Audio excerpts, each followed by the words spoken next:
Hey my dear listener, before we start, make sure to subscribe to the channel.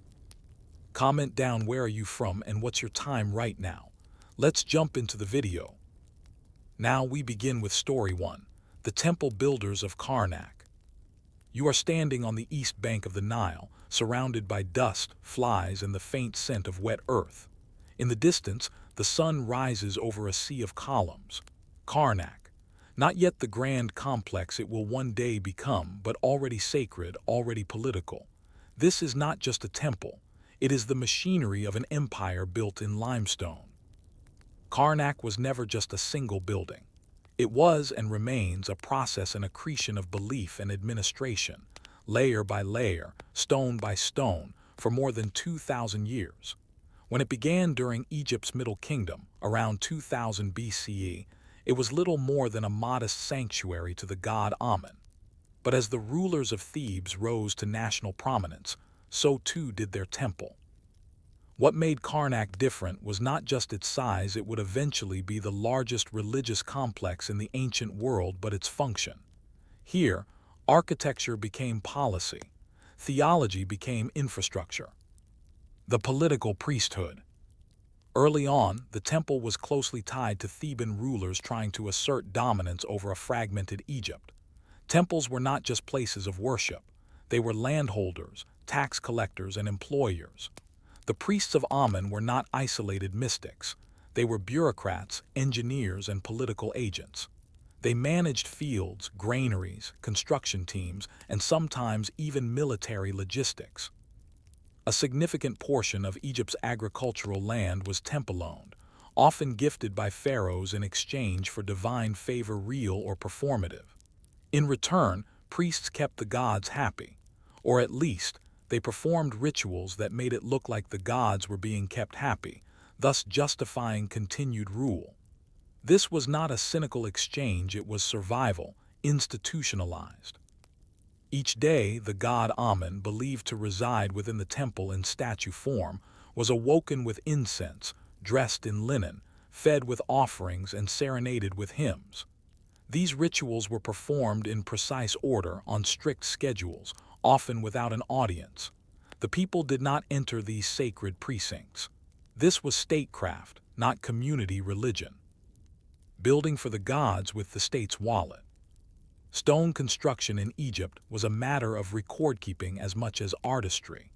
Quarrying limestone or sandstone meant dispatching labor crews, often corvée workers fulfilling tax obligations, under the supervision of scribes and overseers. Each block had to be registered, measured, and accounted for. When Pharaoh Senusret I began expanding the temple around 1971 BCE, his inscriptions noted the exact number of pylons and obelisks. Temples were, in effect, giant ledgers made of stone. One inscription from a later reign, that of Thutmose III, proudly declares the temple's possessions: dozens of ships, thousands of cattle, vineyards, bread ovens, and goldsmith workshops. In a real sense, Amun was not just a god. He was an economic entity. Karnak became the primary employer in the region. Craftsmen, scribes, water carriers, linen weavers, dancers, musicians, and grain counters all found work in its shadow. Payments were made in bread and beer. Priests received the best cuts of meat, scribes a little less. There was hierarchy even in the divine household. Sacred geography, alignments, and symbolism. Every stone was laid with symbolic precision. The main axis of Karnak pointed toward the Nile and toward the rising sun east, the direction of rebirth. This wasn't accidental.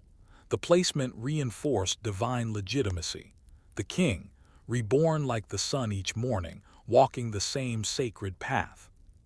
Walls, columns, and pylons were covered in hieroglyphs, not simply decorative, but didactic. They recited histories of pharaohs, celestial alignments, and sacred cosmologies. The hypostyle hall, built later under Seti I and Ramesses II, featured 134 columns designed to echo the papyrus swamp of creation myths. But even in the earlier stages, every architectural choice was theological. The central sanctuary was kept in darkness, a symbolic womb of the god, entered only by the highest priests. The deeper you went, the older the architecture, the quieter the space, the more powerful the presence. The sound of stone. Stone moves slowly. It's silent, patient, resistant. But when raised in monumental form, it becomes voice declaring dynastic legitimacy, religious orthodoxy, and bureaucratic order. For the workers hauling blocks across mud ramps lubricated with water and sweat, this was backbreaking monotony. But each stone was history made physical. Carving a cartouche, the royal name, took time, often requiring several artisans. The repetition was deliberate. The more times a name appeared on the walls of Karnak, the more it echoed across eternity. Longevity was carved, not written. An expanding mandate. By the time of Pharaoh Amenemhat I and his successors, the temple was no longer merely a regional shrine. The cult of Amen merged with that of Ra, the sun god, forming Amen-Ra, the most powerful deity in the Egyptian pantheon. With this fusion, Karnak's political reach expanded. In many ways, the god now mirrored the king, powerful, distant, necessary. The temple grew alongside the state's ambitions. Foreign conquests justified further construction. Tribute from Nubia and the Levant was funneled into Karnak's treasuries, funding obelisks, statues, and sacred lakes. The sacred became imperial, and the imperial was sanctified. Unresolved thought. But as the temple swelled with power, economic, political, divine, it began to compete with the very kings who had built it. What happens when a god's house becomes more powerful than the palace? The Temple of Karnak had grown like a living organism, expanding, enveloping, consuming, and with it, the institution that maintained it had grown too. By the dawn of the New Kingdom, circa 1550 BCE, the temple was no longer a servant to royal authority. It had become a partner, and eventually it would become a rival. This period marked Egypt's zenith in imperial power. Pharaohs such as Thutmose III and Ramesses II would conquer lands as far afield as Syria and Nubia. And for every campaign, for every tribute shipment, the god Amen through his earthly stewards received his share. The rise of the Amen priesthood. The priests of Amen were no longer minor functionaries.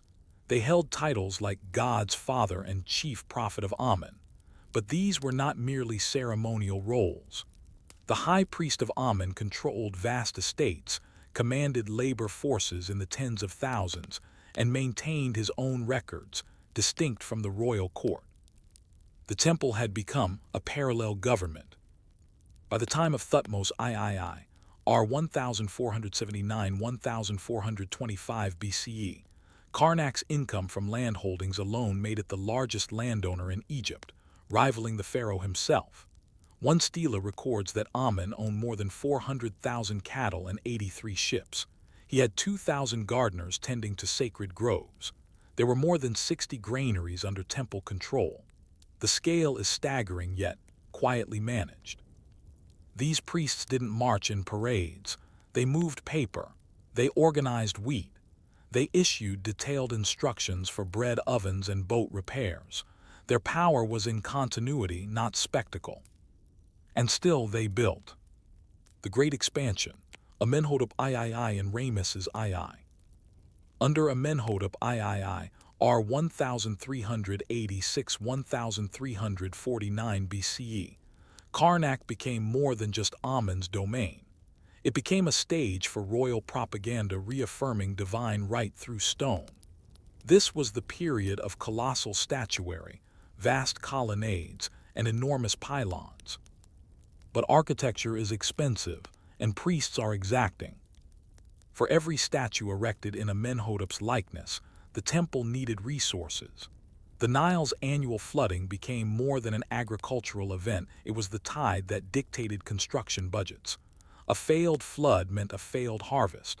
A failed harvest meant no limestone. No limestone meant no statue. And no statue meant no visible legitimacy. Thus, the pharaohs became increasingly reliant on the temple for their divine status. The image of the king making offerings to Amun was inscribed over and over on the walls, columns, and lintels of Karnak. But the scene also symbolized something else: submission. By the time of Ramesses II, R 1279–1213 BCE, the temple complex was so vast that it required its own logistical bureaucracy independent from the state. Ramesses, known as a builder king, lavished Karnak with new pylons, courts, and statuary. The famous hypostyle hall, with its 134 towering columns, began under Seti but flourished under Ramesses. Its inscriptions layered, repetitive, meticulous read like government reports. A festival calendar was carved in stone. Every ritual, every hymn, every torch procession during the Apit festival was outlined in exhausting detail. These weren't mystical acts, they were administrative ones. The Festival of Apit, Theatrics and Logistics. One of the most politically charged rituals of Karnak was the Apit festival, a grand public event where the statue of Amun was paraded from Karnak to the temple at Luxor. Carried on a bark, the god traveled the Nile in state. Crowds gathered. Music was played. Offerings were made. It was public religion but also a statement of royal and priestly collaboration. The bark was not simply a ceremonial boat. It required carpenters, gilders, linen makers, incense bearers, rowers, and guards. The priests controlled every element, and the message was clear: Amun approves the king. But over time, this message subtly changed. The ritual showed the king approaching Amun not as ruler but as servant. In the shifting language of stone inscriptions, the balance of power was moving. Quietly. Akhenaten's heresy, a reaction to Karnak's power. Perhaps the most telling indication of Karnak's dominance was the radical break made by Pharaoh Akhenaten, R 1333–1336 BCE. He abandoned Thebes altogether and built a new capital, Akhetaten, modern Amarna, devoted to the worship of a single god, Aten, the sun disk. This was not just theological innovation, it was political mutiny. By sidelining Amun, Akhenaten attempted to undercut the entire priesthood at Karnak. The new god, Aten, required no temples, no elaborate rituals, and most critically no priestly intermediaries. Akhenaten portrayed himself as the sole link between God and people. For nearly 2 decades, Karnak was defunded, and its political power collapsed. But temples like stone are patient. After Akhenaten's death, his reforms were reversed. His name was chiseled out of monuments and his new city abandoned. Amun was restored to preeminence. Karnak was cleaned, repainted, and funded once more. And the priests, they returned, likely never having fully left. It was a quiet coup. Theocratic ascendance, the high priest becomes king. By the end of the New Kingdom, c. 1070 BCE, Egypt was in decline. Foreign pressures, internal strife, and economic collapse weakened the central monarchy. And in the vacuum, the priests of Amun at Karnak stepped in. They no longer needed to influence the king, they became king. In the 21st dynasty, a man named Harihar, originally a high priest, declared himself pharaoh in Thebes. He wore royal regalia, issued decrees, and inscribed his name in temple reliefs with the full trappings of kingship. The pharaoh in the north, ruling from Tanis, could do little to stop it. Egypt was now split, nominally united, but functionally divided. The high priest of Amun ruled Upper Egypt, and the temple of Karnak was his throne. The temple as state. At this stage, Karnak's temple complex was not just a place of worship. It was the administrative center of southern Egypt. Tax records were kept in its libraries. Grain was measured in its warehouses. Soldiers were quartered in its outer courts. Royal decrees were validated with the blessing of Amun. Stone walls served as archives. Sacred lakes became ritual reservoirs and water storage facilities. Obelisks were not just religious, they were statements of stability. Everything had become part of the temple economy. And yet, with such accumulated power came an increasing fragility. Karnak had become the heart of a regional theocracy, but hearts can be stopped. Unresolved thought. So what happens when the power of a god rooted in stone and bureaucracy is no longer enough to hold a fractured kingdom together? You are walking now through crumbling colonnades. The light has shifted. The Nile still flows, the sun still rises, but something has changed. Karnak, once the beating heart of the Amun priesthood and the spiritual motor of an empire, is quieter now, its sacred silence heavier. This is no longer the center of the world, but its echo. As Egypt transitioned into the Third Intermediate Period and then the Late Period, the political centrality of Karnak began to wane, but its stones remained. Inscriptions still carved, priests still served, offerings were still made. This is the story of a temple past its peak, and the long, slow decline of sacred infrastructure in a world shifting around it. The decline of unified rule.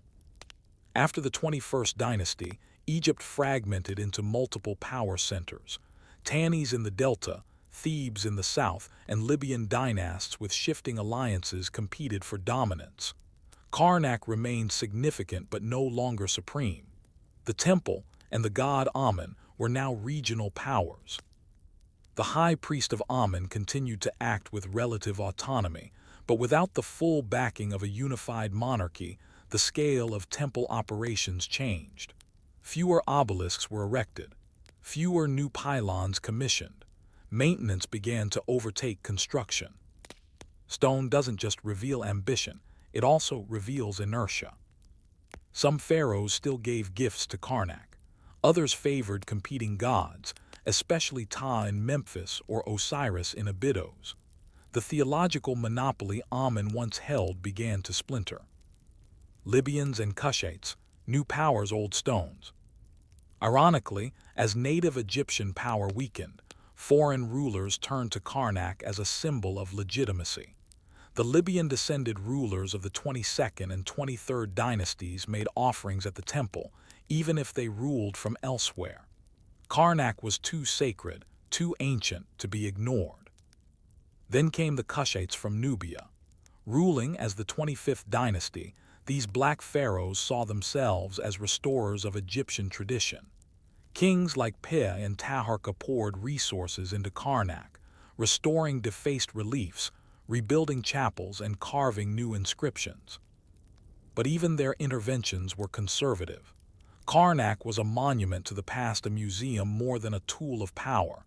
These kings did not reshape it. They preserved it.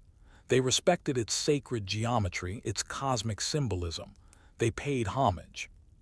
Yet for all their piety, they could not stop the forward march of conquest. The Persian occupation and administrative reuse. In 525 BCE, Egypt fell to the Achaemenid Persians. Cambyses II took control, and while some temples were defiled, Karnak seems to have survived relatively intact. The Persians understood bureaucracy, and the temple offered a ready-made administrative apparatus. Priests became local governors. Temple scribes handled records. Rituals continued, sometimes even supported by the Persian kings who declared themselves pharaohs. But the ideological connection had frayed. Amun was not a Hura Mazda. Still, the temple endured. Greek interference and the rise of new cults. By the time Alexander the Great entered Egypt in 332 BCE, Karnak was an old temple in a changed world. The Macedonian conqueror paid his respects smart politics and was declared the son of Amun by the oracle at Siwa, a religious authority tied to Theban tradition. But under the Ptolemies, Egypt became a Hellenistic state. The capital moved to Alexandria, and Greek-style temples began to rise across the country. The worship of Serapis, a fusion of Greek and Egyptian deities, took center stage. The cult of Isis went international. Karnak, though still functioning, was increasingly a relic. Rituals were maintained, processions conducted, but its political relevance had faded. The architecture no longer expanded. The pylons and courts remained, but new stone was rare. The sacred lake still glimmered, but the god's voice was dimmer. This was no longer the house of a god who ruled an empire. It was the home of memory. The Romans and the end of temple power. In 30 BCE, with the death of Cleopatra VII and the defeat of Mark Antony, Egypt became a Roman province. Octavian, later Augustus, proclaimed himself pharaoh but ruled from Rome. Temples continued to function, but more as cultural institutions than centers of power. Roman authorities tolerated Egyptian religion for a time. Priests were allowed to operate. Karnak still held festivals. Pilgrims still came. But the gods were no longer involved in governance. Slowly, funding stopped. The grain stores emptied. The roof beams rotted. Columns cracked. Rituals became occasional, then symbolic, then forgotten. Inscriptions from the Roman period are mostly restorations, not expansions. And then, sometime between the 3rd and 4th centuries CE, the rituals ceased. The doors closed. The god Amun, once the patron of empire, was left alone in the dark. Afterlife of a temple. Karnak did not disappear. Locals repurposed stones for buildings. Sand covered the courts. A small Christian church was briefly built inside the complex. Later, during the Islamic period, Arab travelers marveled at its scale but knew little of its function. The sacred became ruin, but even in decay it commanded respect. Archaeologists would arrive in the 19th century, brushing away centuries of silence. They cataloged columns, traced inscriptions, and mapped forgotten rooms. What they found was less a monument to gods than to systems. Stone recording tax ledgers, wall reliefs recounting harvest quotas, festival scenes filled with scribes, linen weavers, brewers, and cooks, an empire of the mundane rendered eternal. Reflections, power in stone. So what was Karnak really? It was not just a religious site. It was a document, a series of stone pages describing how sacred authority operated within and often against the structures of kingship. It was both temple and treasury, shrine and spreadsheet. It was a machine of divine bureaucracy, where the god's presence was enacted through the rhythmic daily labor of humans. The chant of a priest, the brushing of incense, the grinding of grain for bread offerings, all repeated, year after year, for millennia. It was also a lesson in fragility. No matter how vast the walls or sacred the rites, power tied to a single institution, even one as massive as Karnak, cannot last forever. Economies change, beliefs evolve, stone erodes, but in its very ruins, Karnak teaches us something enduring, that even the most boring details, administrative records, daily rituals, workmen's schedules are what hold civilizations together. The grandeur was built on grain counts, and that perhaps is the most human thing of all. Karnak endures not because its god lives, but because its stones remember. And if remembering is a form of power, then perhaps the temple has never truly fallen. Story 2. How the Basilica became an empire. You are standing on a gentle slope outside the ancient city of Rome. It is the year 150 CE. The air smells faintly of olive oil and damp stone. To your left, beyond the rustle of wind in cypress trees, is a modest necropolis, quiet, layered with tombs, many inscribed with Greek and Latin. It is peaceful, unassuming. Yet beneath one of those tombs lies the body of a man whose death, long forgotten by most Romans of the time, would eventually give rise to one of the most powerful institutions in world history. This is the Vatican Hill. Not yet the Vatican, not even holy, just a place of burial separated from the city proper by the Tiber River.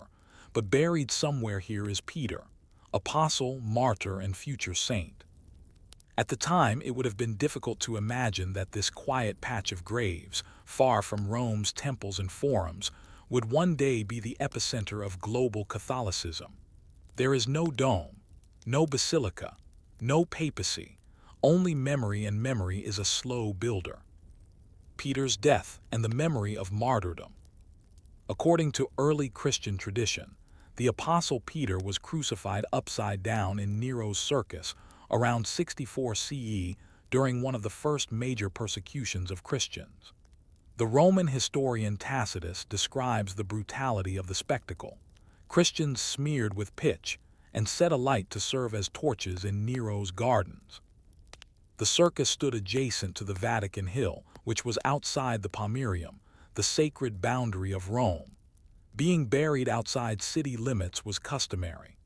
Peter's followers, according to tradition, interred him hastily, perhaps anonymously, among the pauper graves and family tombs. For decades afterward, that grave was little more than a marker for a small community of believers. But Christians remembered. They returned quietly to honor the man they considered the rock upon which their church was built. This was not political. It was pastoral. The early church operated in catacombs and courtyards, not basilicas. Still, memory takes root, and memory needs space. Rome transformed, so does the church. By the early 3rd century, Christianity had grown from an obscure Jewish sect into a minor but persistent presence across the Roman Empire. Still illegal, it was often tolerated, occasionally persecuted. But its organizational structure was hardening. Bishops oversaw regional congregations. Texts were being copied. Heresies debated. In Rome, successive bishops, not yet called popes in any official sense, continued to lead the Christian community. The site of Peter's burial became a pilgrimage site, unofficial, unmarked, but increasingly important. A small shrine known as a tropion was reportedly erected by the mid-2nd century, described later by the church historian Eusebius as a memorial. But still no basilica, no cathedral, just memory again. What changed everything was a battle. Constantine and the imperial embrace. In 312 CE, Constantine, a general vying for control of the fractured Roman Empire, reportedly saw a vision: a cross of light in the sky, accompanied by the words in hoc signo vinces, in this sign, you will conquer. He won the Battle of the Milvian Bridge, and by the following year issued the Edict of Milan with his co-emperor Licinius, legalizing Christianity throughout the empire. For the first time, Christians could worship publicly, own property, and build churches. It is hard to overstate how revolutionary this was. An illegal, underground faith was suddenly not just accepted, but favored. Constantine granted funds, land, and political protection. And crucially, he made a symbolic gesture that would transform Christianity and the city of Rome forever. He built a basilica over Peter's tomb. Basilicas and bureaucracy. In Roman architecture, a basilica was a secular structure, a hall of justice, a place of public business. By building one for religious purposes, Constantine was making a statement. Christianity was not a cult. It was a civic institution, worthy of the empire's full administrative weight. The Basilica of St. Peter, begun around 324 CE, was unlike anything the Christian community had ever built. It was constructed on Vatican Hill, directly above the area believed to contain Peter's remains. This required excavation, leveling of the cemetery, and a massive platform supported by hundreds of tons of fill. The altar was aligned with Peter's grave, located directly beneath it. Pilgrims could approach from the nave, kneel, and gaze downward into a confessio, an open space that framed the sacred site. The message was clear. The body of the church was physically and spiritually founded upon Peter. But this was not just about honoring a martyr.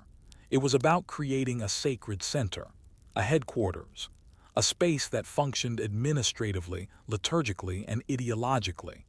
The basilica became a place for councils, donations, ordinations, and imperial ceremony. It was, in essence, the beginning of the Vatican, not yet a state, but a statement. Who controlled the hill? Despite Constantine's generosity, the bishops of Rome were still far from imperial figures.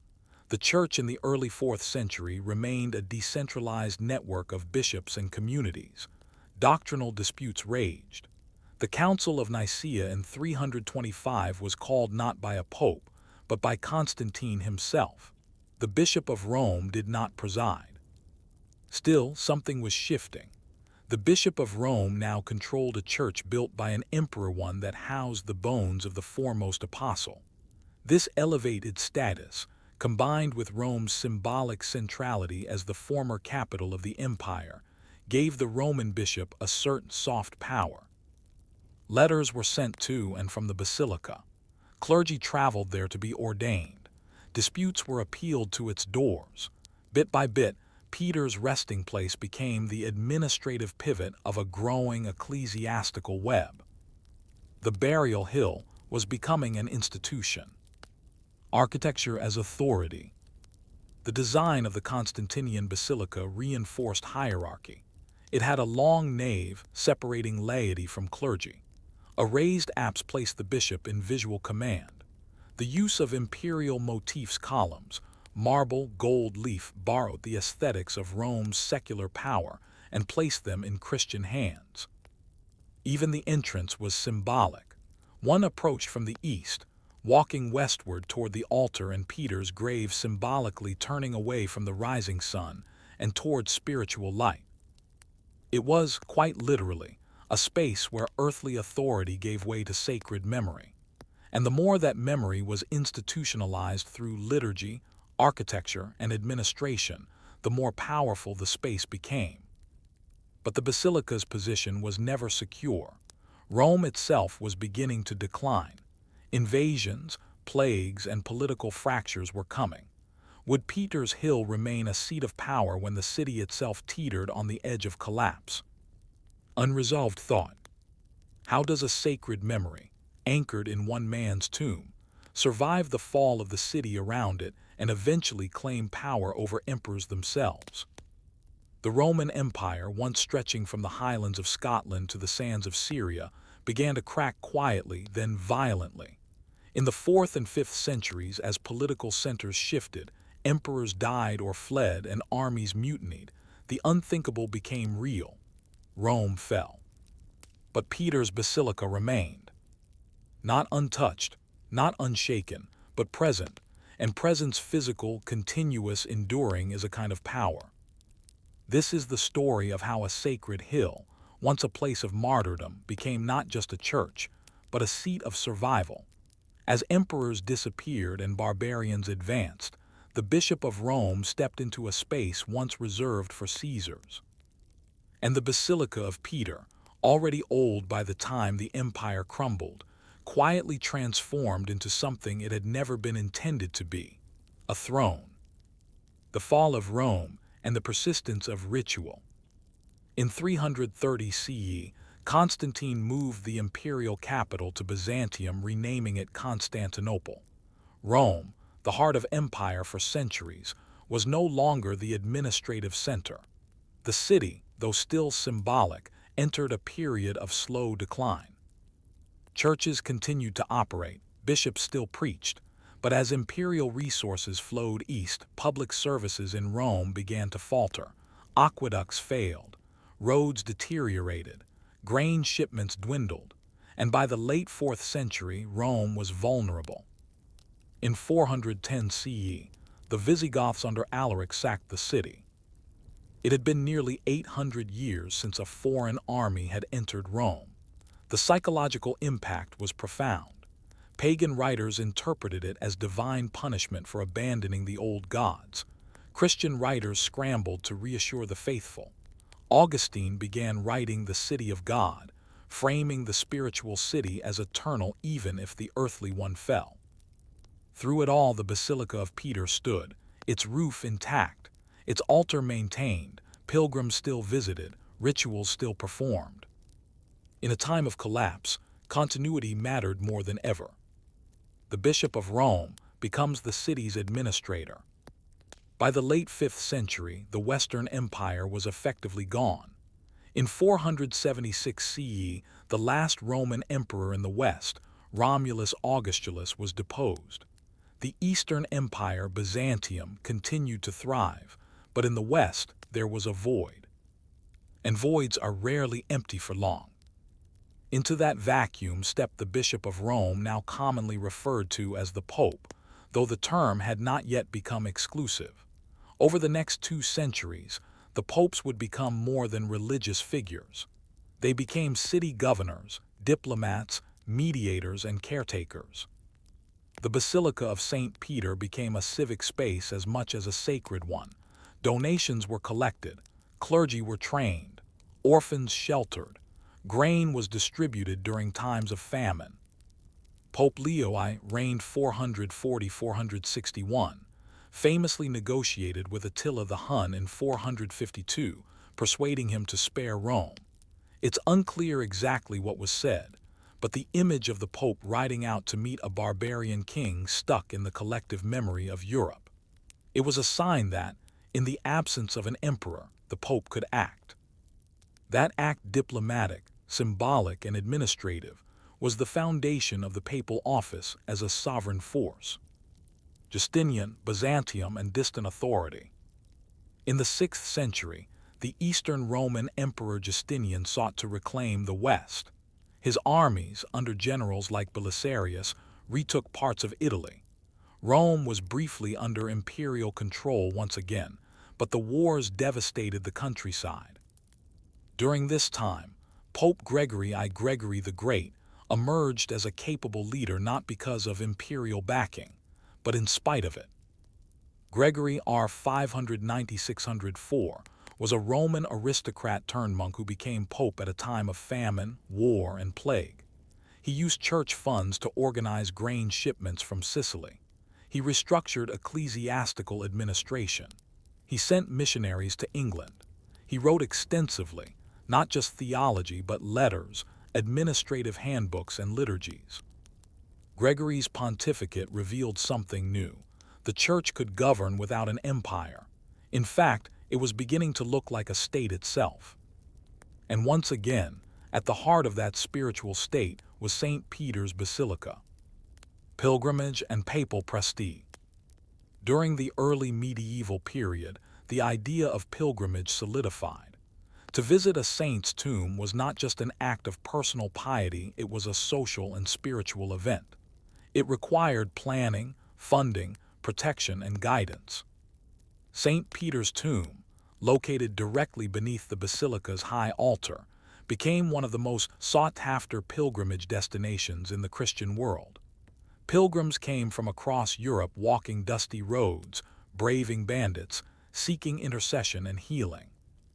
The flow of pilgrims brought not just faith but money. Donations funded church repairs, candle purchases, bread for the poor, and the salaries of clergy. Pilgrimage created infrastructure, hostels, guides, routes. It also created visibility. Peter's tomb was no longer a secret grave in a necropolis. It was a destination, and the basilica that housed it gained prestige not because of doctrinal authority, but because of traffic. Power travels where people go, and people went to Rome. The donation of Constantine and the myth of imperial legacy. Sometime in the 8th century, a remarkable document appeared, the donation of Constantine. It claimed that the Emperor Constantine, upon converting to Christianity, had transferred authority over the Western Roman Empire to the Pope. This document was a forgery, likely written by someone within the Roman Church, but it was a forgery with a purpose. It retroactively justified papal political authority.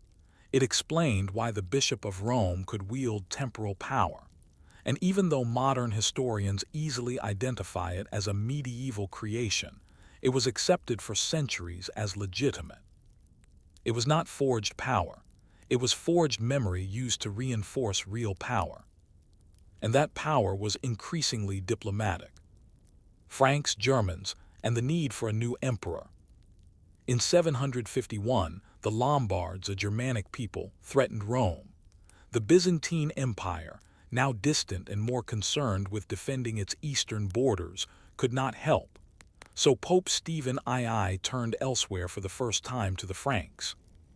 He crossed the Alps to meet Pepin the Short, father of Charlemagne. In a ceremony of enormous symbolic weight, the Pope anointed Pepin king of the Franks. In return, Pepin marched into Italy and defeated the Lombards, granting a swath of territory to the Pope. This became the Papal States land-owned and ruled directly by the Church. For the first time, the Pope was not just a bishop or an administrator, he was a sovereign. And St. Peter's Basilica, it was now part of a capital, not of an empire but of a spiritual monarchy taking on the trappings of statehood. The hill had become more than sacred ground. It was the administrative, political, and theological center of a new form of rule, theocratic sovereignty. Unresolved thought. But if the Pope now ruled lands, made alliances, and crowned kings, what happens when the Church itself needs a crown? Can a bishop become an emperor in all but name? It is Christmas morning, 800 CE. The candle smoke hangs thick in the basilica air. Marble gleams faintly under the light of flickering flames. The sound of chanting echoes softly between columns. Before the high altar, where the bones of St. Peter lie enshrined, a Frankish king kneels in prayer. Then something extraordinary happens. As he rises, Pope Leo III steps forward and places a golden crown upon his head. The crowd erupts. To Charles Augustus, crowned by God, great and pacific emperor of the Romans, life and victory. Charlemagne is now emperor not merely of the Franks, but of a revived Western Roman Empire. This is no minor ceremony. It is a revolution in sacred space. The Basilica of St. Peter has not only become a house of worship, but a place of imperial manufacture. From this moment onward, the Bishop of Rome will claim the right to crown emperors and in doing so, will lay the groundwork for centuries of conflict, diplomacy, and power struggles across Europe. The Vatican, still a basilica and not yet a palace, is fast becoming a throne. The papal vision of Christendom. Charlemagne's coronation was a calculated act by both Pope and King. For Pope Leo III, it was a way to assert independence from the distant, often indifferent Byzantine emperors in Constantinople, who still claimed spiritual supremacy over Christendom. By crowning Charlemagne, the Pope sent a message. The power to legitimize emperors now rests in the West, and not just in the West in Rome, and not just in Rome on the Vatican Hill. For Charlemagne, it offered divine sanction to his conquests, linking his authority not only to military might, but to the apostolic succession of Peter. From now on, imperial legitimacy would not be a matter of lineage or conquest alone. It would require blessing, and blessing came in the form of ritual performed in a sacred space by a sacred man. This moment launched the idea of Christendom, a unified realm of Christian belief, law, and governance under the spiritual leadership of the Pope and the secular sword of the emperor. But unity is easier proclaimed than preserved. The medieval papal machine. In the centuries following Charlemagne's coronation, the papacy began to develop an ever more complex administrative system. The Bishop of Rome was no longer just a pastor or mediator. He was a sovereign ruler, commanding armies, managing lands, negotiating with kings. St. Peter's Basilica became more than a church. It became a curia, a court. Within its chapels, corridors, and annexes, officials kept ledgers, sealed letters, and issued bulls. Secretaries recorded disputes. Cardinals were appointed. Church law was developed and codified. By the 11th century, the Pope's bureaucracy rivaled that of any medieval king. The Dictatus Papae, a document attributed to Pope Gregory VII in 1075, listed 27 powers exclusive to the Pope, including the power to depose emperors, the right to transfer bishops, the authority to be judged by no earthly power. It was no longer just spiritual authority, it was jurisdictional.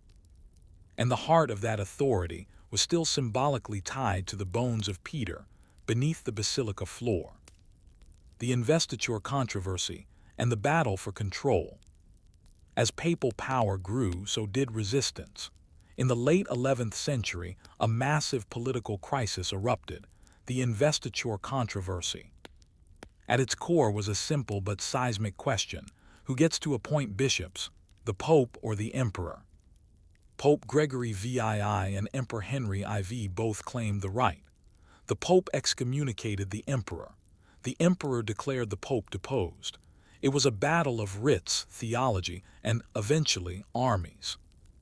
In 1077, in a dramatic reversal, Henry IV traveled across the Alps and stood barefoot in the snow at Canossa, outside the castle of Matilda of Tuscany, seeking absolution. Pope Gregory made him wait 3 days before granting forgiveness. Though this didn't end the struggle, it showcased a powerful truth. The papacy could now humiliate kings, at least temporarily. St. Peter's tomb, once a quiet place of martyrdom, had become a symbol of king-breaking authority. Pilgrimage, infrastructure, and the globalization of Peter. As the 12th and 13th centuries advanced, the idea of pilgrimage to Rome became fully institutionalized. Roads like the Via Francigena linked northern Europe to the Vatican. Monasteries along the route provided shelter. Maps were drawn, guidebooks written. To arrive at St. Peter was not just to complete a journey, it was to enter the center of Christian geography. The basilica itself became the centerpiece of major ceremonies. The canonization of saints, the crowning of emperors and kings, the launching of crusades. Each event was marked by the use of sacred space. The tomb of Peter lent legitimacy to every act. Popes understood this and began to embellish the basilica with relics, art, and architectural additions. Chapels were added, new altars constructed. The Constantinian structure, over 700 years old by now, groaned under the weight of use but remained essential. The Papal States, governed from Rome, expanded their reach, collecting taxes, levying troops, and negotiating with princes. The Pope now controlled a hybrid structure, part spiritual empire, part temporal kingdom. But not yet the Vatican Palace. And yet, despite the vast authority radiating from the papal office, the Vatican was not yet what we think of today. The papal palace was still centered at the Lateran, on the other side of Rome. It wasn't until the 14th century that the popes would fully relocate to the Vatican Hill. Still, St. Peter's remained the most sacred site in Western Christendom. And that sacredness became political capital. In the centuries to come, popes would increasingly use the imagery of Peter's tomb to claim divine guidance for their worldly decisions. Architecture became propaganda. Processions became performance. The basilica, aging and in need of repair, would one day be torn down and rebuilt entirely, sparking debates, protests, and eventually a reformation. But that's a story for another time. The power of a grave. As the 13th century drew to a close, the medieval world was beginning to fray. Crusader states collapsed. Monarchs challenged papal authority. Heresies spread. Yet through it all, the image of St. Peter, fisherman, apostle, martyr endured. His tomb remained. People still came to kneel at the Confessio, descending beneath the altar to whisper prayers or weep with devotion. Above them, mosaics glinted in the dim light. The incense curled upward, and the memory of one man's faith buried in a Roman necropolis centuries before continued to shape the course of world history. It was a quiet revolution, built in stone, enacted in ritual, and empowered by memory. Before the Vatican was a palace, before the papacy was a monarchy, there was only a grave hidden beneath the soil of a forgotten hill. And perhaps that is the strange truth of power, that it begins not in proclamations but in persistence. The long patience of stone and of those who remember what lies beneath it. Story 3. Chartres Cathedral and the Economy of Miracles. You awake to the sound of iron-shod wheels rolling slowly across damp cobblestone. A morning mist rises from the fields as the bell of a distant cathedral rings through the air. This is the town of Chartres, humble, fortified, and blessed with a relic said to have once clothed the Virgin Mary herself. There is no towering cathedral, yet no forest of stone and stained glass, no ribbed vaults rising skyward. Not yet, but there is something more enduring, a story. This is the beginning of how a small French town, just 80 kilometers southwest of Paris, became one of the most powerful religious and economic centers in medieval Europe, not through conquest or empire, but through miracles, merchants, and marble. Before Chartres Cathedral dominated the landscape, the seed of its power lay in a piece of cloth and the belief that the divine had touched it. The tunic of the Virgin, sacred fabric, sacred economy. By the early 9th century, Chartres possessed a relic known as the Sancta Camisia, the Holy Tunic, believed to be the veil or garment worn by the Virgin Mary at the time of Christ's birth. How it came to Chartres is uncertain, perhaps a gift from Charlemagne, perhaps an acquisition during the Carolingian age when relics were traded, gifted, and transported across Europe like spiritual currency. To modern eyes, it may seem strange that a piece of fabric could draw thousands to a town. But in medieval Europe, relics were more than devotional objects, they were economic assets and political tools. The tunic was believed to possess protective powers. When Viking raids threatened the town in the 9th and 10th centuries, the relic was paraded along the walls in a great procession. Chartres was spared. Whether coincidence or miracle mattered little. The story was born. And stories, when believed by many, become infrastructure. Pilgrimage and protection. As Chartres grew, so did the influx of pilgrims.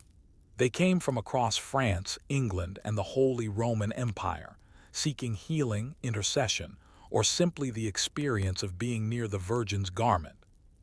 Pilgrims didn't just bring faith, they brought money. Donations, lodging payments, meals, candles, offerings, all were part of the local economy.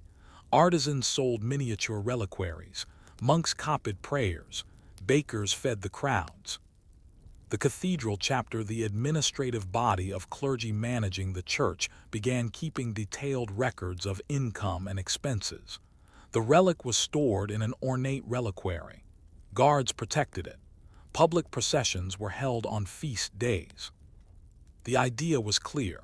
The more people who came, the greater the glory of Mary, and the wealthier the town. And so Chartres began to build not the cathedral we know today, but its Romanesque predecessor, a squat, heavy structure begun in the 11th century with thick walls and small windows. It was built around the relic, not above it, and it served both worship and finance. The town's prosperity was tied to pilgrimage traffic. Faith and economics were inseparable. The cathedral chapter, church as corporation. Unlike many ecclesiastical structures tightly controlled by bishops or monasteries, the cathedral at Chartres was managed by a powerful and independent chapter of canons. These clergy operated with remarkable autonomy. They owned land, lots of it. Farms, vineyards, mills, and homes were leased to tenants. They collected rents. They taxed markets. They held courts. They negotiated with nobles. In effect, the cathedral ran a multifaceted economic engine, anchored by a single holy object. Faith was the front-facing mission, but behind the veil, quite literally, was an intricate system of property management, contractual law, and revenue streams. By the early 12th century, the canons were some of the wealthiest men in northern France. They funneled funds back into education, hearing scholars, maintaining a school that rivaled Paris. Chartres became known not just for miracles but for philosophy, theology, and science. It was a town of reason and revelation, of tunics and treatises. And yet, despite all this growing influence, the cathedral remained modest. The real transformation hadn't happened yet. Fire and opportunity. Then came the fire. In 1134, a massive blaze swept through Chartres, destroying much of the town and damaging parts of the cathedral. But it was the fire of 1194 more devastating still that created the moment for rebirth. When flames engulfed the Romanesque church, many believed the sacred relic had been lost. Pilgrims and townsfolk wept. The heart of the town, both spiritual and economic, had been reduced to smoke and ash. But 3 days later it was announced. The tunic had survived. Hidden safely in an underground crypt, the holy garment had emerged untouched. The meaning was clear to the people of Chartres. Mary had chosen the site. The fire was not destruction, but divine instruction. It was time to build something worthy. Something bigger, higher, grander, a cathedral not for a town, but for a world. A miracle-funded mega-project. Construction began almost immediately. Donations flooded in not just from nobles, but from merchants, farmers, and pilgrims. Whole towns contributed carts, stones, timber, and labor. What followed was one of the most ambitious construction efforts of the High Middle Ages. Over the next several decades, the new Chartres Cathedral rose in Gothic splendor. Ribbed vaults allowed higher ceilings. Flying buttresses pushed outward stress downward. Pointed arches lifted the eye and the soul skyward. And the windows. Ah, the windows. Chartres would come to possess some of the finest stained glass in all of Europe. Deep blues, rich reds, scenes from the lives of saints and tradesmen alike. Each panel was a sermon in light. And many were funded by guild shoemakers, tanners, masons, each sponsoring a window in honor of the Virgin. This was more than piety. It was branding, a place in the eternal story. Faith had become a public-private partnership, sacred and civic. By 1200, Chartres Cathedral was not just a religious structure. It was the center of civic life. Festivals, processions, school terms, and trade fairs were all tied to the liturgical calendar. The nave served as an open gathering place. Merchants sold wares under its arches. Debates were held there. Laws proclaimed. The cathedral was church, market, school, court, and archive all in one. And at the heart of it all, tucked safely away beneath the high altar, lay a single piece of cloth rarely seen, but always believed. Unresolved thought. How did a cathedral built on cloth and memory survive the pressures of kings, war, and theological upheaval, and what price did its miracles demand? You stand in the nave of the new cathedral rising from the ashes. It is the early 13th century, and Chartres is a construction site humming with purpose. Wooden scaffolding clings to stone ribs like skeletal wings. Carts loaded with limestone creak over muddy roads. The scent of pitch and sweat fills the air. This is not chaos, it is choreography. The rebuilding of Chartres Cathedral after the 1194 fire was one of the most organized, funded, and symbolically charged acts of collective will in medieval Europe. The Virgin had saved her tunic. Now the people of Chartres, merchants, monks, nobles, peasants, would return the favor.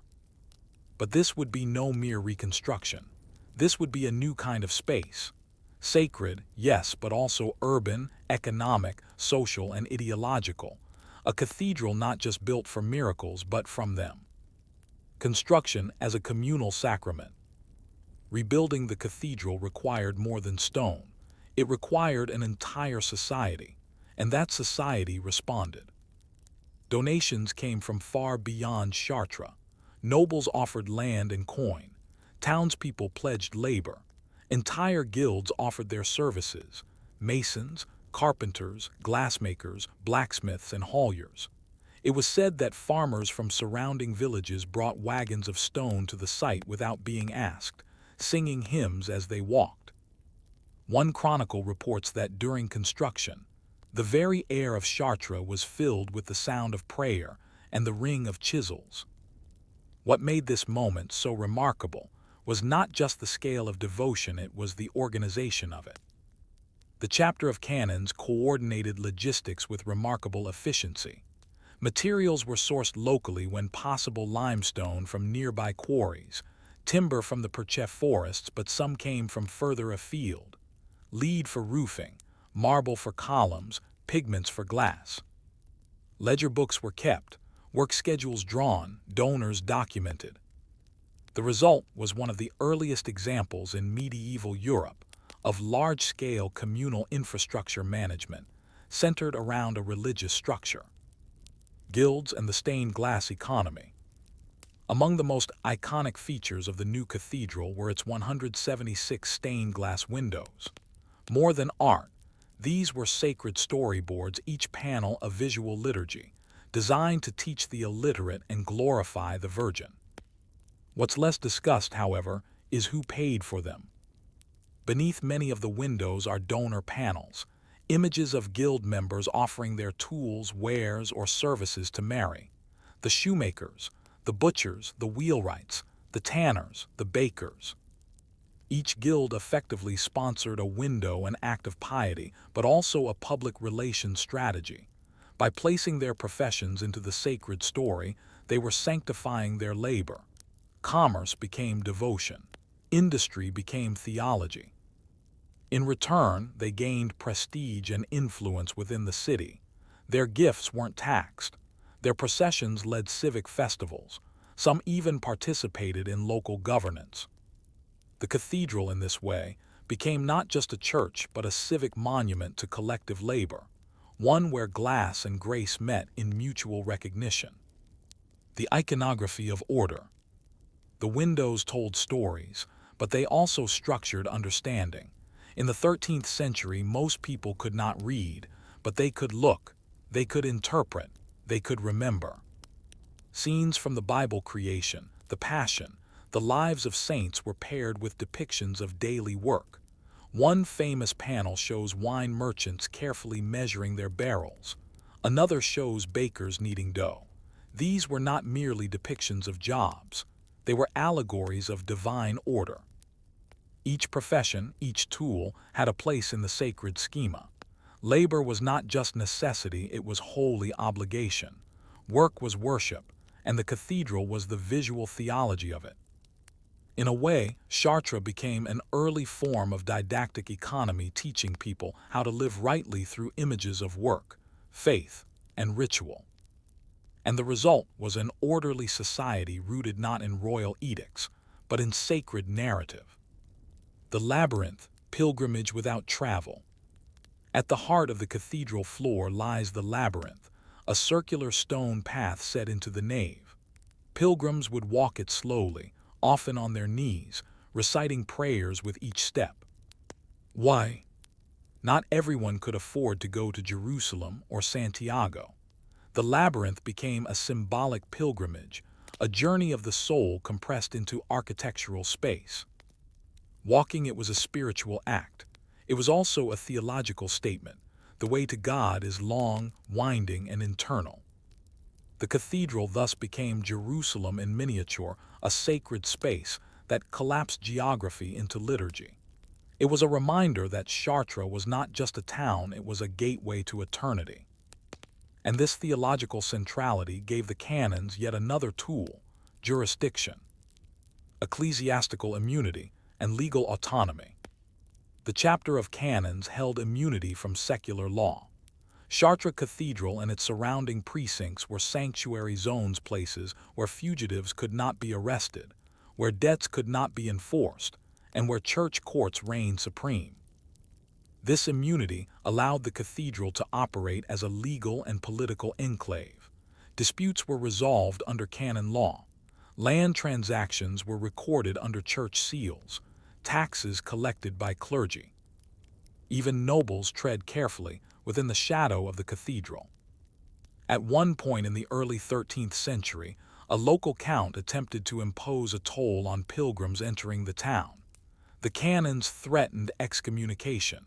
The toll disappeared. Sacred space had become legal space, and legal space, political power. The school of Chartres, thought in the shadow of stone.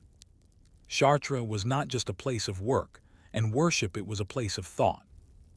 In the early 12th century, the Cathedral School of Chartres attracted some of the most brilliant scholars in Europe. Men like Thierry of Chartres, William of Conches, and Bernard of Chartres developed curricula that blended classical philosophy with Christian theology. They studied Plato, Aristotle, Boethius, using reason to interpret faith. They mapped the liberal arts onto biblical revelation. They argued that God could be known not only through prayer, but through geometry, astronomy, and dialectic. This intellectual flowering predated the rise of the University of Paris, and it positioned Chartres as a beacon of scholastic inquiry. That it occurred beneath stained glass windows surrounded by symbols of labor and faith was no accident. Here, knowledge was not separate from devotion. It was part of it. The mind, like the body, was a pilgrim. It is the late 14th century, and the bells of Chartres still ring out across the fields of Beauce. But something has changed. The crowds are thinner. The festivals are smaller. The guild banners no longer wave with the same confident rhythm. The miracles still draw pilgrims, but there are new voices in the air, voices of doubt, reform, and rising monarchs.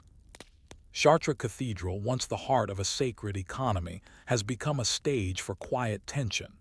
Its stained glass windows still glow. The tunic of the Virgin is still enshrined. But the unity it once symbolized between faith, labor, knowledge, and society is beginning to crack. This is the story of a cathedral's long twilight, how it endured war, revolution, secularization, and restoration, and how, despite everything, it remained not as power but as memory.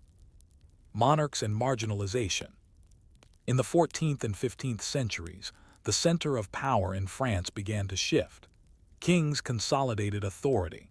Parliaments replaced cathedral chapters in political importance. Paris grew, and with it, the University of Paris drew scholars away from provincial schools like Chartres. Though still sacred, Chartres Cathedral was increasingly peripheral to national life. The canons retained some autonomy, but their civic influence faded. The guilds still marched, but with less political weight. Their economic power was absorbed into new, royal-centered systems of taxation and trade.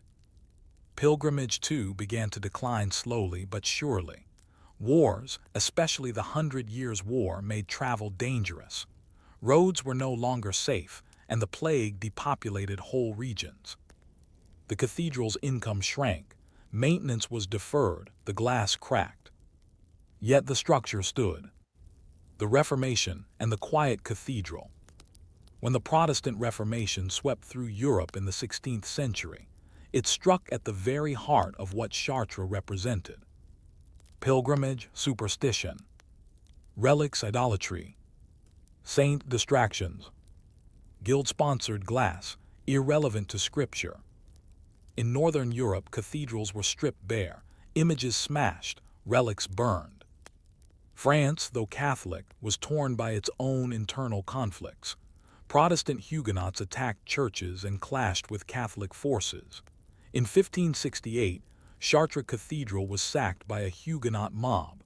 They shattered some stained glass windows and damaged the choir stalls. The tunic of the Virgin, protected in its reliquary, was hidden away for safety. The chapter of canons survived, but now they were administrators of a symbol more than a system. The economy of miracles had faltered. Worship continued. Mass was celebrated, but the cathedral was no longer the heart of civic life. It had become gradually just a church. Revolution, sacred stone in a secular age. The final blow to ecclesiastical authority came not from reformers, but from revolutionaries. During the French Revolution, 1789–1799, churches across France were desecrated, converted to secular uses, or destroyed outright. The cult of reason replaced the Mass. Crosses were torn down, bells melted for cannon, monks fled, priests were executed. Chartres, too, was targeted. The cathedral was closed in 1793. Statues were damaged. Religious processions were banned. But once again, the structure survived. Local citizens, many of them secular, defended it not for its faith but for its art. The stained glass windows, threatened with destruction, were protected by townspeople who saw in them not theology, but heritage. The Virgin's tunic, hidden once more, would not be publicly displayed again for decades. When Napoleon rose to power, he reopened churches as part of his concordat with the papacy. Chartres Cathedral was restored to service in 1802. But its role had changed forever. Gothic revival and the invention of the past. In the 19th century, a wave of nostalgia swept through Europe.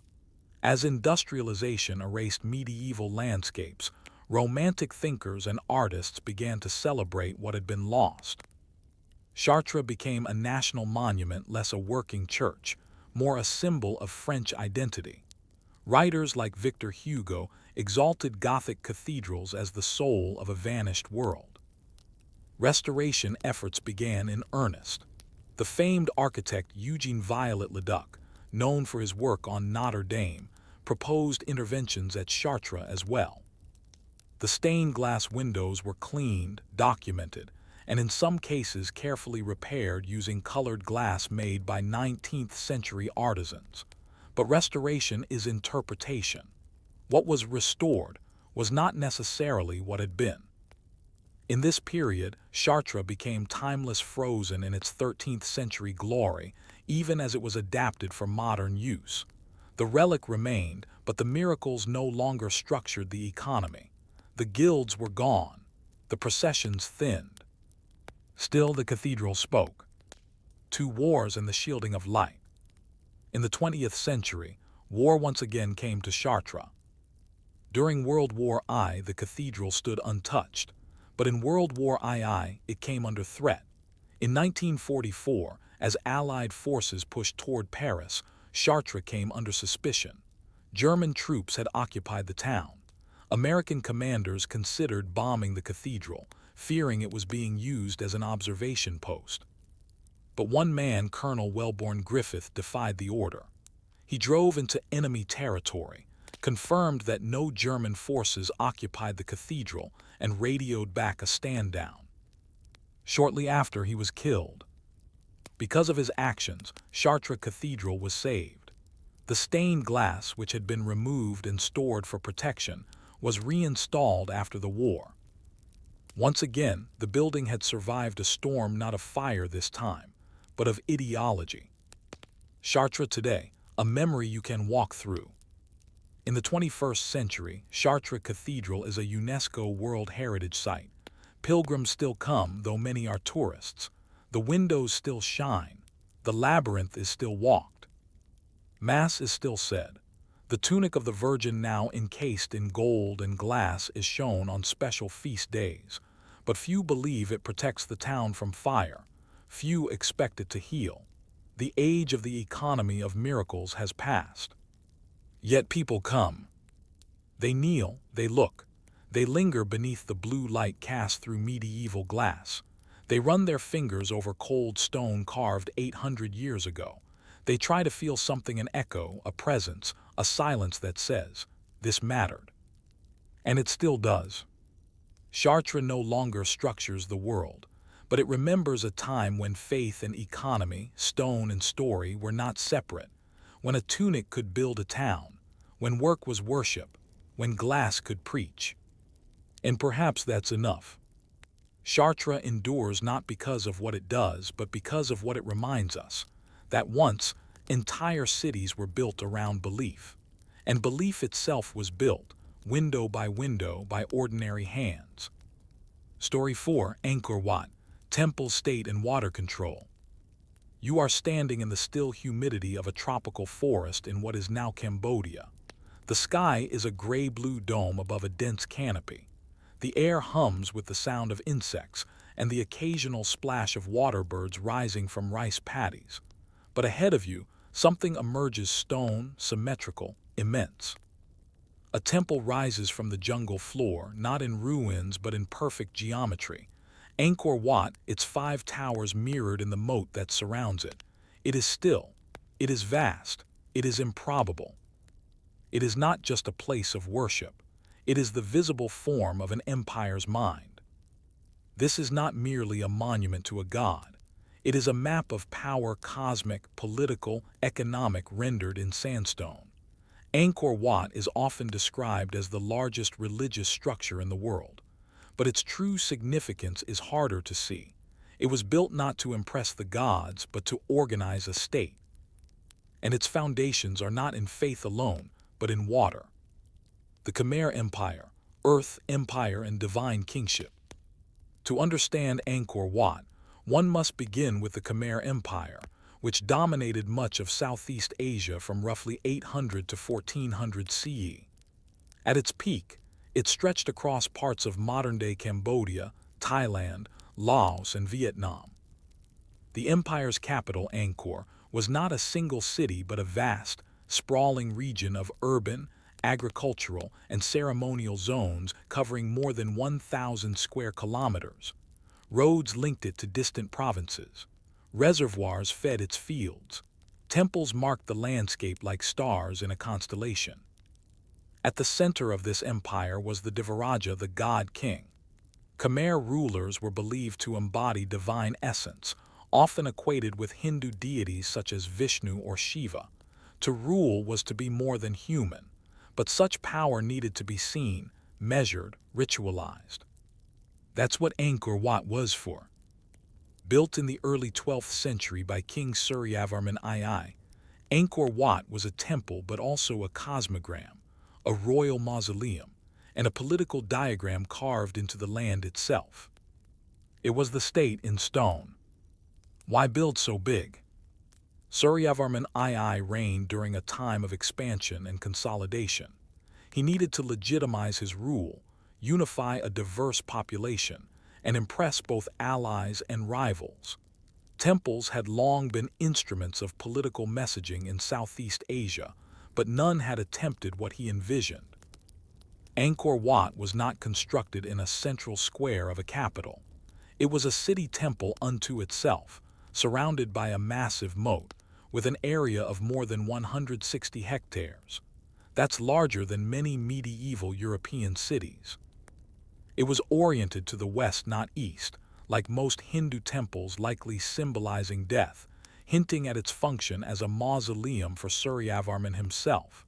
This wasn't merely a place of worship. It was a palace of cosmic memory. And to build it, the Khmer state mobilized something far more powerful than gold: labor. The workforce behind the wonder. Angkor Wat was constructed without draft animals, iron tools, or wheeled carts. Instead, it was built by human labor, tens of thousands of workers, artisans, priests, and bureaucrats. Quarries supplied sandstone blocks from more than 50 kilometers away, floated down rivers and dragged by hand. Each block was measured and fitted with astonishing precision. The outer galleries alone stretch for over 800 meters, covered in bas-reliefs carved with scenes from the Ramayana, Mahabharata, and Khmer court life. These reliefs are not merely decorative. They are record stories of conquest, divine blessing, cosmology, and administrative life. There are no individual signatures, no mention of masons, laborers, or artisans by name. Their reward was not legacy, it was duty. Construction was not only economic, it was religious obedience. To serve the temple was to serve the king, and to serve the king was to maintain order in the universe. Water, not walls. The most remarkable aspect of Angkor Wat is not its towers, carvings, or dimensions, but its hydraulic system. The Khmer people understood that water was life. The monsoon climate of Cambodia offers seasonal abundance followed by drought. To survive and rule meant controlling water. Angkor's landscape is woven with barrays, massive reservoirs, canals, and moats. These were not ornamental. They managed flood control, stored irrigation water, and redistributed it through the dry season. Angkor Wat itself was built on a sand embankment, with a sophisticated drainage system beneath it, layers of sand and laterite stones arranged to prevent subsidence in the wet climate. Its vast moat isn't symbolic, only it stabilizes the foundation. In effect, the temple floats on a managed water table. The entire complex was part of a hydraulic city, where religious architecture doubled as engineering. Temples aligned with reservoirs, canals linked to rice paddies, sacred geometry reinforced agrarian economy. The gods smiled because the rice grew. Heaven in architecture. Angkor Wat's design is a physical manifestation of Mount Meru, the sacred mountain in Hindu cosmology considered the center of the universe. The 5 central towers represent the peaks of Mount Meru. The concentric galleries represent surrounding mountain ranges. The moat symbolizes the cosmic ocean. Walking through the temple is a journey from the mundane to the divine. The layout forces a pilgrimage inward, ascending physically and symbolically toward the center of power. Each wall tells a story not of one man, but of order itself. Inscriptions list land grants, temple endowments, rice quotas. Religious devotion merges with bureaucratic record-keeping. Priests recorded temple goods in Old Khmer alongside Sanskrit invocations. Grain and karma, side by side. In Angkor Wat, sacred duty was indistinguishable from state administration. Temples and territory. Temples like Angkor Wat were not isolated sanctuaries, they were nodes in a network of control. Each temple had attached rice fields, workers, livestock, and clergy. These were economic units, feeding both the population and the state treasury. Royal authority extended through temple hierarchies. Even distant provinces were tied to Angkor by temple construction. Building a temple was a way for local elites to show loyalty and for the king to assert dominance. These sacred spaces were non-violent instruments of empire. You didn't need to garrison soldiers if you had a temple. The god king's presence was already there in stone, water, and daily offering. And Angkor Wat was the central sun in this architectural constellation. Unresolved thought.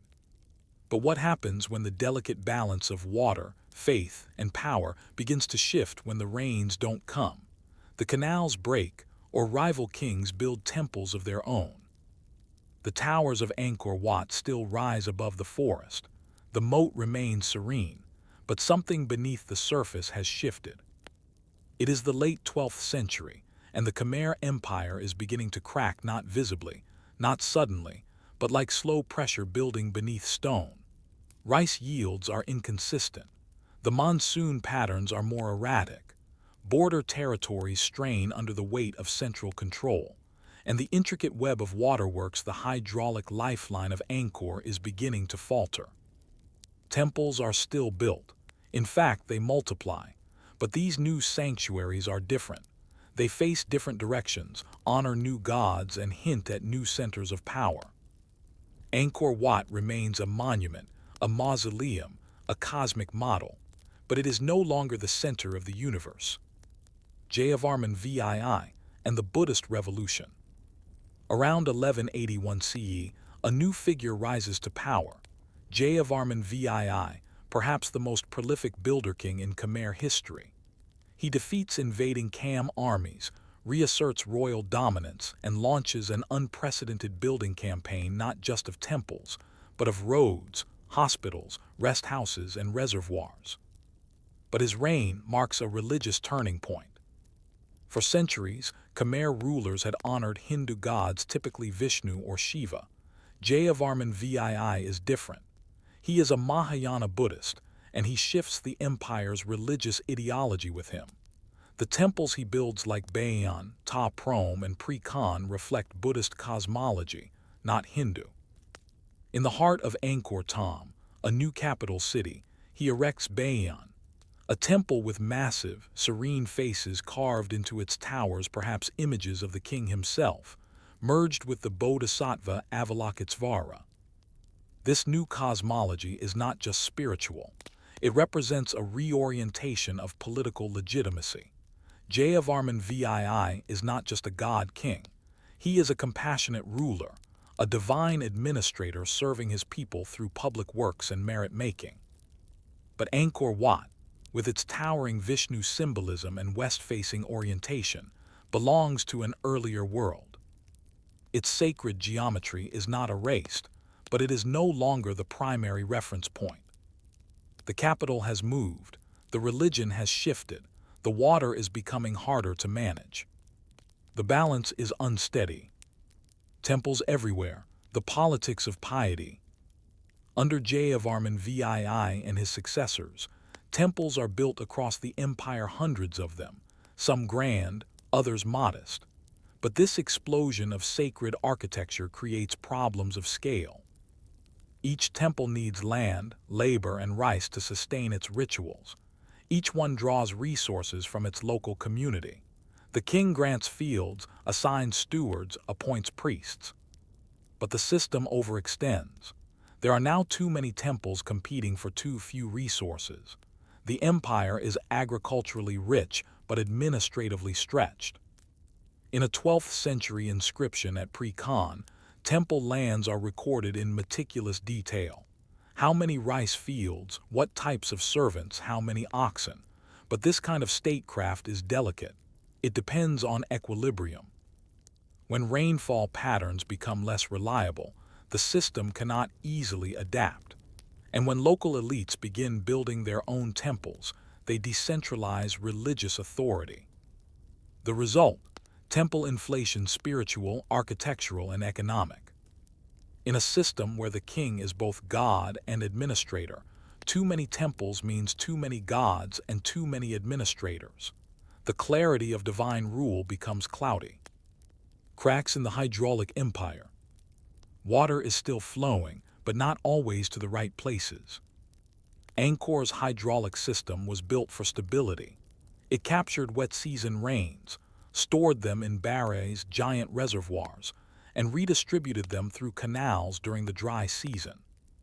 But these systems require constant maintenance, clearing silt, repairing embankments, managing flow rates. As political control weakens and labor is redirected to endless temple building, maintenance falters. Modern archaeological research using LIDAR, light detection and ranging, has revealed massive networks of abandoned canals, reservoirs filled with sediment, and water routes that no longer connect. At some point in the late 13th century, the system begins to fail, not catastrophically but incrementally. Floods erode banks, dry years go unsupported, harvests suffer. For a civilization that fused agriculture with cosmology, this is more than an economic problem, it is a spiritual failure. If the king can no longer command the waters, can he still claim the gods' favor? External pressures, invasions and alternatives. While internal pressures mount, external threats loom. The Khams to the east had already invaded in the 1170s. Later, the rising power of Sukhothai and Ayutthaya in what is now Thailand challenges Khmer supremacy. Unlike the monumental stone architecture of Angkor, these rival kingdoms adopt lighter, more mobile forms of power: wooden palaces, elephant warfare, and the Theravada Buddhism, which emphasizes individual enlightenment over royal divinity. The Khmer model temple state, god-king hydraulic bureaucracy, is increasingly seen as outdated, heavy, and unsustainable. Even within Angkor, the Theravada Buddhism begins to gain followers. It is less expensive, less hierarchical, more personal. It requires no massive temples or royal endowments, just monks, teachings, and community support. By the end of the 13th century, Angkor is no longer the unquestioned center. It is respected, yes. Beautiful, yes. But it is one center among many. And it is vulnerable. Zhou Daguan's visit, a foreign glimpse. In 1296 CE, a Chinese diplomat named Zhou Daguan visits Angkor and records his observations. His descriptions are vivid and invaluable. He writes of elaborate processions, temple rituals, market life, and royal customs. He describes the grandeur of Angkor Wat, though by his time it is already aging. He notes the king's palace, the formal hierarchy, the rituals of court. But he also notes decay. broken steps, derelict houses, fields left untended. His account captures a moment when the empire still pretends at control, but the mask is slipping. The city is enormous, but its mechanisms are slowing. Temples still rise, but fewer. The water flows, but more erratically. It is a system living on memory. Unresolved thought. What happens when a temple designed to mirror the heavens is left behind by the world it was meant to govern? When memory remains carved in stone, but the people move on. The jungle does not roar, it creeps, slowly, silently. Vines twist around balustrades. Roots snake beneath paving stones. Insects nest in the eaves of galleries once reserved for gods, and stone patient, silent stone waits. By the early 15th century, Angkor Wat, once the radiant symbol of an empire's divine order, had become a place of ghosts. Not ruined, not forgotten, but no longer the center of the world. The Khmer court had moved south to the banks of the Mekong. The canals ran shallow. The rice fields shrank. And the temples, even the greatest of them, were left to the trees. This is not a story of destruction. It is a story of quiet withdrawal, and the long memory of architecture that outlives empire. Why was Angkor abandoned? Historians have long puzzled over the abandonment of Angkor, but perhaps abandonment is the wrong word. There was no single catastrophe, no war that razed the towers, no plague that emptied the city. Rather, the evidence points to a slow, strategic relocation of political and economic life to regions better suited for maritime trade and more stable hydrology. By the 14th century, the empire was overstretched. The hydraulic infrastructure that had once fed its massive urban population was clogged with silt and increasingly erratic due to monsoon variability. New power centers in Ayutthaya and Lan Xang emerged to the west and north. In 1431, the Siamese kingdom of Ayutthaya sacked Angkor Thom, the royal city north of Angkor Wat. It was not the first invasion, but it marked a decisive symbolic defeat. The Khmer elite migrated south to the Phnom Penh area, closer to the rising tide of international trade routes. But Angkor Wat itself was never truly abandoned. A Hindu temple becomes a Buddhist one.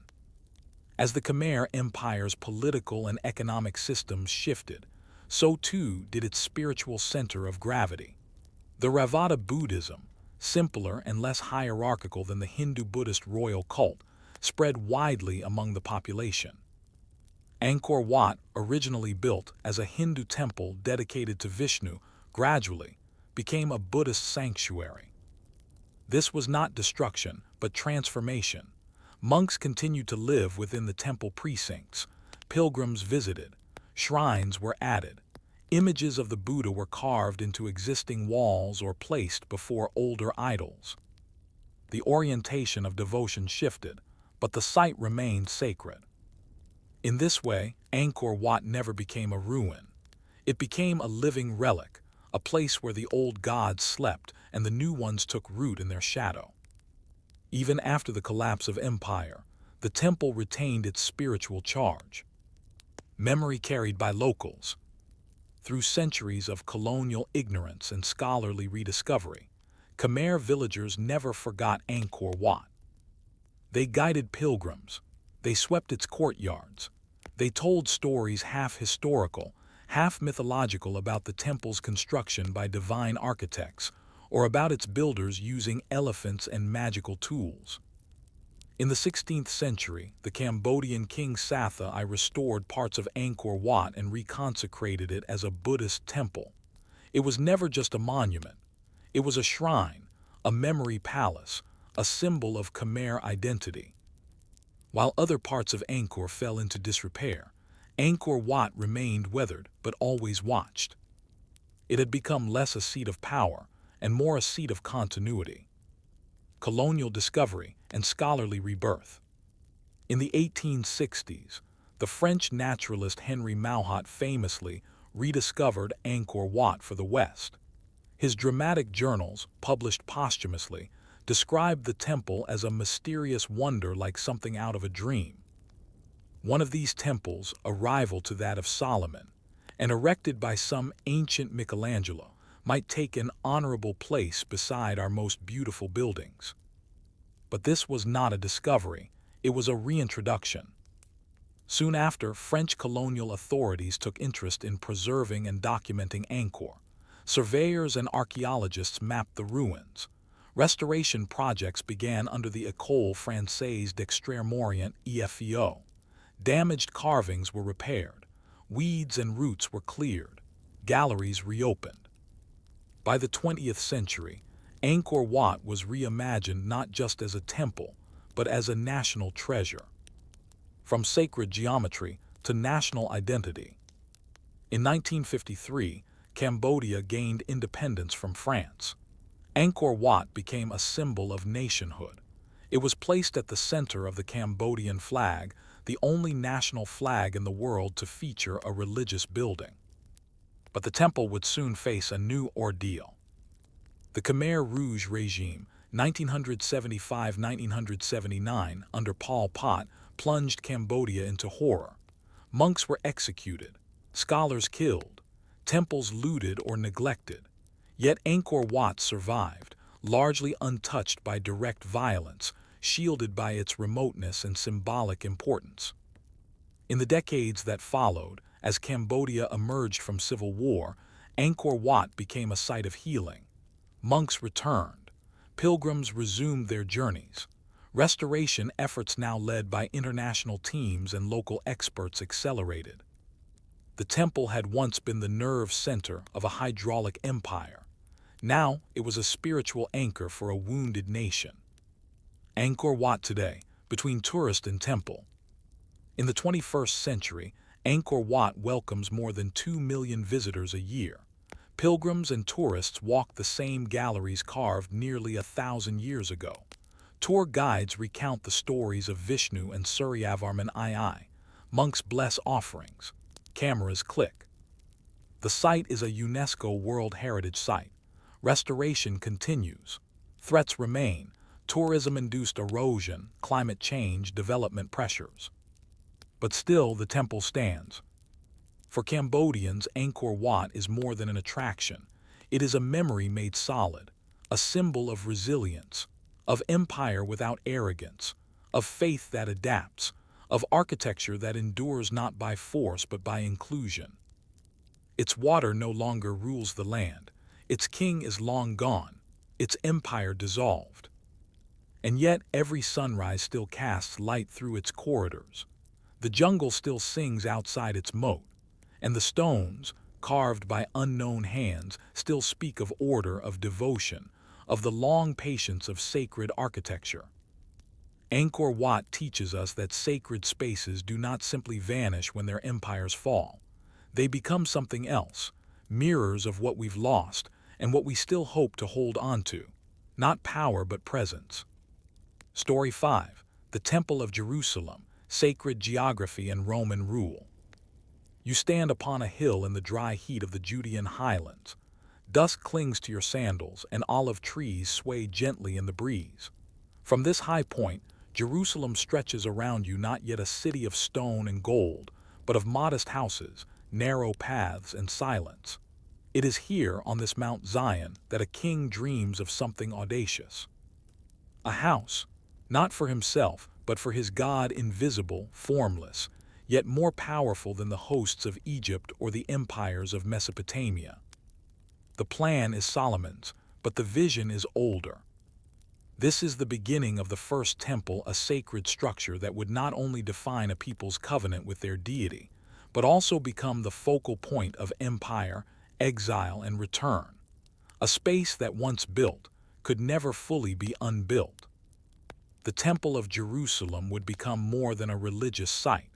It would become a symbol of identity, a weapon of politics, and eventually a reason for rebellion. Before the temple, a tabernacle in motion.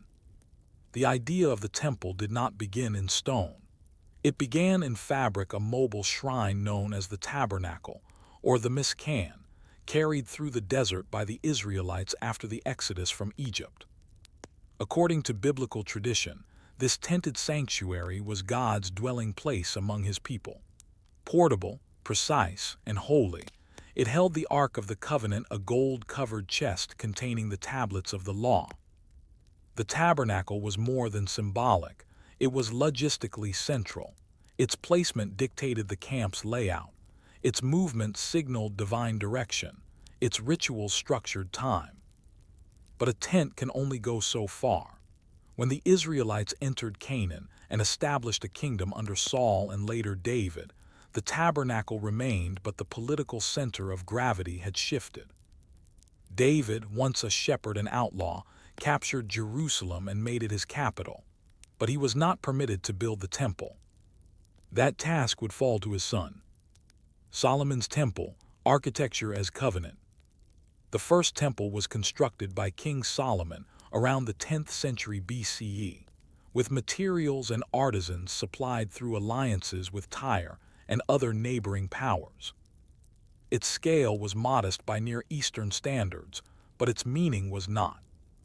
Built atop Mount Moriah, the temple followed a tripartite design. An outer court for sacrifices and gatherings. A holy place reserved for priests. A holy of holies, a windowless inner chamber housing the Ark of the Covenant, entered once per year by the high priest. There was no image of God, no statue, no idol. The deity of Israel was unseen, beyond form, a striking contrast to the religious art of Egypt, Babylon, or Greece. This absence was not lack, it was theology, and it had consequences. The temple was the meeting point between heaven and earth, but only under specific conditions, managed by a trained priestly class, and structured by laws of purity, time, and ritual. Sacrifices were regulated, offerings itemized. Certain times of year, such as Passover, Shavuot, and Sukkot, required pilgrimages to the temple. These feasts were not optional, they were statutory obligations, tied to both agricultural rhythms and divine command. In effect, the temple became a national scheduler. But it also became something else, a target. The temple and empire, Babylon's interest. As the kingdom of Israel fractured into two, the northern kingdom of Israel and the southern kingdom of Judah, Jerusalem, and its temple remained in the south. This separation, both political and theological, created tension. In 722 BCE, the Assyrians conquered the northern kingdom, but Jerusalem survived. In 586 BCE, Babylon arrived. The Babylonians, under King Nebuchadnezzar II, laid siege to Jerusalem. They destroyed the first temple, looted its treasures, and carried many inhabitants, especially elites, into exile in Babylon. The loss was more than physical, it was cosmic dislocation. Without the temple, how could sacrifice continue? Without the land, how could the covenant endure? And yet something radical occurred in exile. Judaism adapted. Priestly authority was preserved in texts, rituals were reframed, memory became portable. The scroll, not the stone, became the center of worship. Still, the hope of return and of rebuilding the temple remained at the heart of identity. Return and the Second Temple, sacred space reclaimed. When the Persians, under Cyrus the Great, conquered Babylon in 539 BCE, they allowed exiled peoples, including the Jews, to return to their homelands and rebuild their sanctuaries. A new temple was begun, smaller, humbler, yet still central. Known as the Second Temple, it was completed around 516 BCE. It lacked certain elements, the ark was gone, never recovered, but sacrifice resumed, priests resumed their roles, pilgrimage returned. Jerusalem, no longer a great kingdom, was now a religious hub. But it sat within empires, not leading them, but surviving within them. And as Greek and then Roman influence grew, the question returned. How could a temple serve a people governed by foreign kings? Unresolved thought. When sacred space is controlled by foreign power, can it still be holy? And what happens when those who rule the temple no longer rule the people. The second temple stood again upon the hill in Jerusalem. It was smaller than Solomon, less adorned, more constrained, but it was functional and it was enough. For now, its very existence signaled a divine mercy, a restored covenant, a people brought back from exile. But the world around it had changed. Jerusalem was no longer the capital of an independent kingdom. It was a province, first under Persian, then Greek, and eventually Roman rule. The temple was holy, but it was not sovereign. And in the centuries that followed, the Temple of Jerusalem would become a stage for collaboration, for resistance, for hope, and for revolt. Its priests became politicians. Its courts became administrative halls, and its sacrifices, once seen as divine devotion, became contentious acts regulated, surveilled, and eventually extinguished. The temple under Persian and Hellenistic rule. Under Persian dominion, 539–332 BCE, Jewish religious life was respected, even supported. The temple functioned as both a spiritual center and a civic institution. Priests not only managed rituals but collected taxes, administered justice, and distributed alms. But after Alexander the Great conquered the region, Hellenistic rule introduced a new tension. Greek rulers, especially the Seleucids, sought cultural unification across their territories. In time, these efforts reached Jerusalem and the Temple. By the 2nd century BCE, the Seleucid king Antiochus IV Epiphanes went so far as to desecrate the temple, erecting an altar to Zeus and banning core Jewish practices such as circumcision and Sabbath observance. The result was rebellion. The Maccabean Revolt, 167–160 BCE, led by a priestly family, succeeded in retaking Jerusalem. The temple was rededicated in 164 BCE, an event commemorated today in the festival of Hanukkah. For a brief time, the Jewish Hasmonean dynasty ruled independently. The high priesthood and the kingship merged. The temple, once again, was a place of sovereignty. But autonomy could not last. Rome was rising. The temple under Rome, grandeur and surveillance. In 63 BCE, the Roman general Pompey captured Jerusalem. The temple was left intact, but control passed to Roman hands. To rule Judea without constant rebellion, Rome relied on client kings, local rulers with cultural legitimacy but imperial loyalty. The most famous of these was Herod the Great. Though not fully Jewish by lineage, Herod sought to solidify his rule by undertaking one of the greatest building projects of the ancient world, a total renovation and expansion of the Second Temple. Begun around 20 BCE, Herod's project doubled the size of the Temple Mount, rebuilt the sanctuary, and added massive retaining walls, including what we now call the Western Wall. White limestone glistened in the sun. Gold leaf shimmered atop the sanctuary. Colonnades lined the courts. Pilgrims arrived in the thousands. This was not just restoration, it was propaganda. Herod used sacred space to assert legitimacy. But grandeur came at a cost. Herod was seen by many as a puppet of Rome. The priesthood became increasingly politicized, with high priests often appointed by Roman governors, not through hereditary lines. Corruption was whispered. Trust declined. The temple was beautiful, but it was compromised. Sacrifice as politics. In ancient Judaism, the temple was the only place where certain sacrifices could be offered. This gave it immense religious centrality, but also political power. The daily Tamid offering, the incense rituals, the Yom Kippur ceremony, and the Holy of Holies, these were not just liturgies. They were national affirmations. But by the 1st century CE, the rituals had become entangled in factionalism. The Sadducees, often aligned with the priestly aristocracy, emphasized temple rituals and maintained good relations with Rome. The Pharisees, more focused on legal interpretation and oral tradition, were skeptical of the temple elite. The Essenes, ascetics who withdrew into desert communities like Qumran, rejected the temple altogether, seeing it as defiled. The Zealots, militant nationalists, saw the temple as a symbol of sovereignty stolen by foreign hands. Thus the temple was revered, yes, but also contested. And then came a new voice: Jesus and the temple. In the early 1st century CE, a preacher from Galilee named Jesus of Nazareth began attracting followers. He taught in synagogues and on hillsides, but his relationship to the temple was complex and ultimately fatal.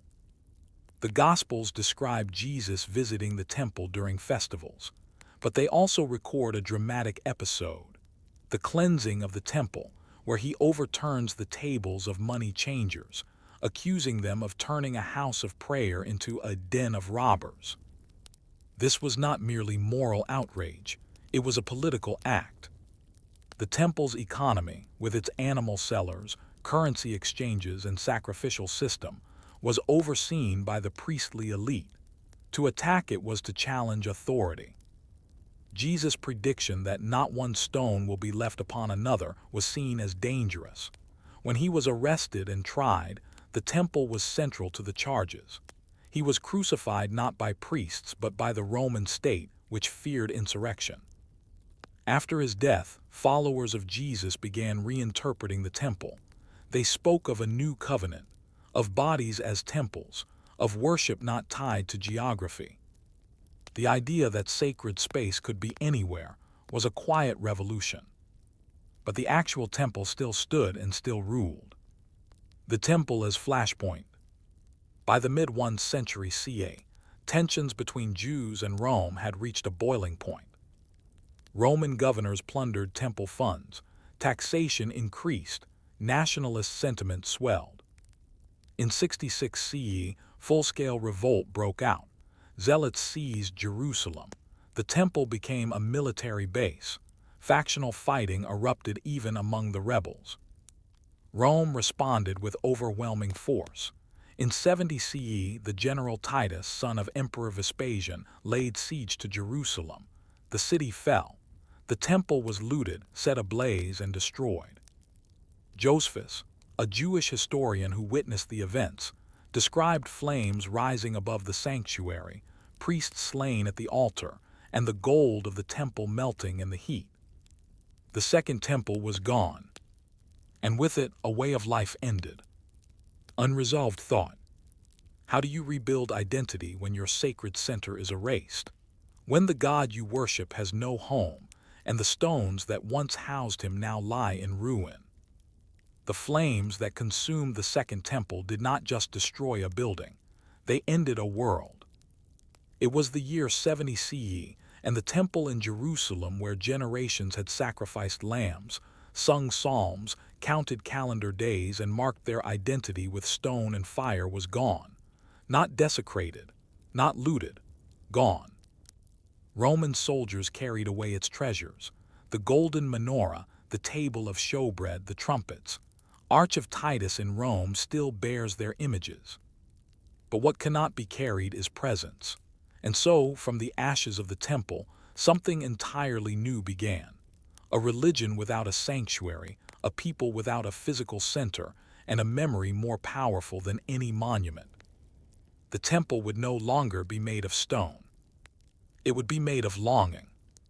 The rise of Rabbinic Judaism, from sacrifice to study.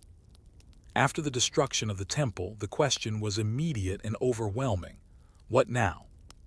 How could one keep a covenant without sacrifice? How could law be enforced without the Sanhedrin? How could festivals be observed without pilgrimage? The priests had no altar, the Levites no song, the rituals were cut mid-sentence. Into this silence stepped the rabbis, teachers, interpreters, legal thinkers. Drawing from oral traditions and scriptural memory, they reframed Judaism around text, community, and interpretation. Synagogues, which had existed before as places of gathering and teaching, became centers of worship. The Torah became the portable temple. Study became sacrifice. The Mishnah, compiled around 200 CE, and later the Talmud, created a detailed legal and ethical system commentaries that preserved, debated, and reimagined temple rituals for a world without a temple. In these texts, the temple was never forgotten. Its practices were recorded in painful detail, but the emphasis shifted from what once was to how to live in its absence. The temple was gone, but its absence became presence. Christianity and the temple, fulfillment or supersession. While Rabbinic Judaism adapted to the loss of the temple, Christianity, emerging from the same soil, took a different path. Early Christians interpreted the temple's destruction as theological fulfillment. Jesus had predicted its fall. His followers now spoke of his body as a new temple. They believed that sacrifice was no longer needed because Christ had become the ultimate offering. In this view, sacred space was not geographic, it was spiritual and universal. The early church gradually distanced itself from the physicality of the temple, even as it retained much of its language, altars, priests, festivals, and prophecy. But in doing so, it also inherited a powerful metaphor, the temple as a symbol of divine presence and human responsibility. Cathedrals would later be described as temples, worship as sacrifice. And yet, the temple in Jerusalem remained a ruin, but never forgotten. For Christians, it was often a sign. For Jews, it remained home. The Dome of the Rock, sacred layering. In 70 CE, the temple was destroyed. In 135 CE, Jerusalem was refounded as a Roman city, Aelia Capitolina, and Jews were barred from entering. Centuries later, under Caliph Letter 2 BF Abd al-Malik, Islam established its own presence on the Temple Mount. In 691 CE, the Dome of the Rock was completed, a stunning octagonal structure capped with a golden dome, built on or near the site of the temple. This was not accidental. Islam recognizes Jerusalem as a sacred city.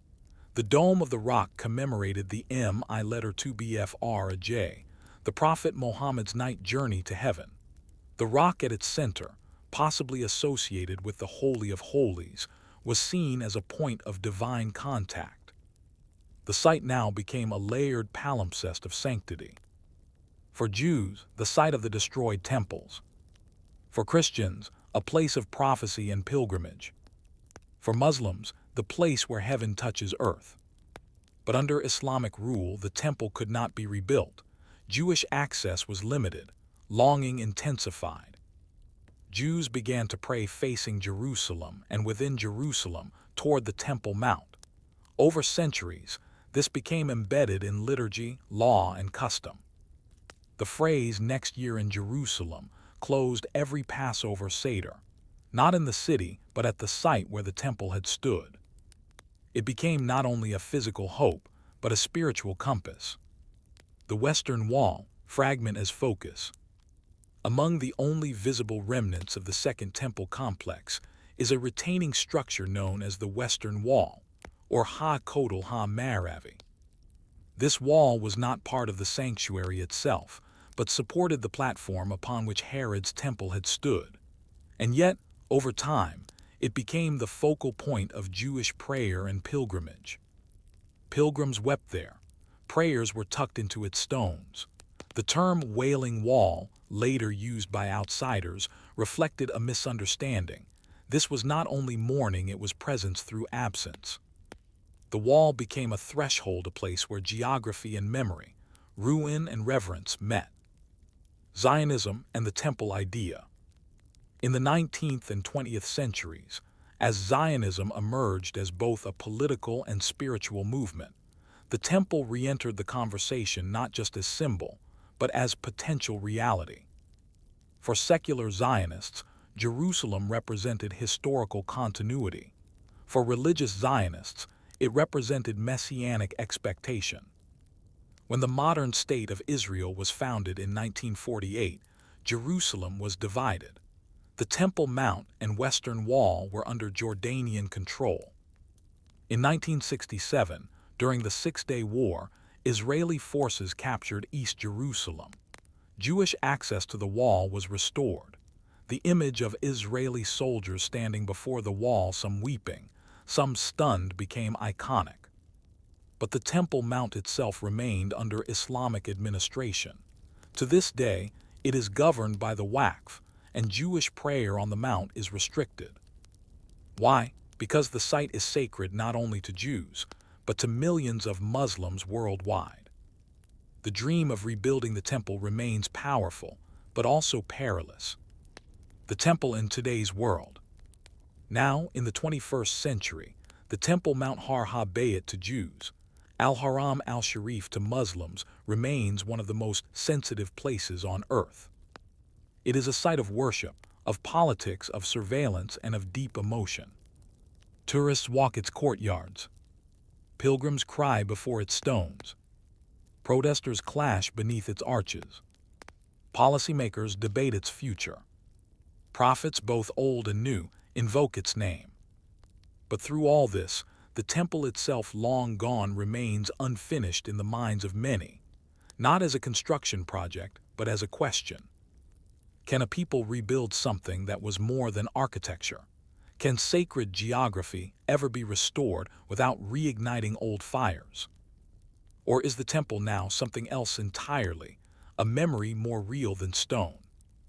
The temple in Jerusalem teaches us that sacred space is not always about presence, it is about permanence, about what remains when walls fall, about what we carry in our prayers, our books, our stories, and about the silent stones that, even in ruin, still anchor a world. Story 6. Shinto Shrines and the Imperial Order in Heian, Japan. You are walking along a forest path, the air thick with the scent of cedar and moss. There are no bells, no incense, no carved idols. Only a simple torii gate, two upright posts with a crossbeam marking the threshold between the mundane and the sacred. Beyond the gate is a clearing, and in the clearing, a shrine. It is small, thatched, built of cypress. No nails, no images, just emptiness and presence. This is Shinto, the indigenous belief system of Japan. And this is a jinya, or shrine. It does not house a god in the way temples do. It marks the place where kami, spirits or deities, are thought to dwell. It is here, in groves and springs, mountains and mists, that the earliest Japanese rulers staked their claim not only to power, but to divine ancestry. This story is not about grandeur, conquest, or empire in the conventional sense. It is about something quieter: ritual, landscape, and lineage.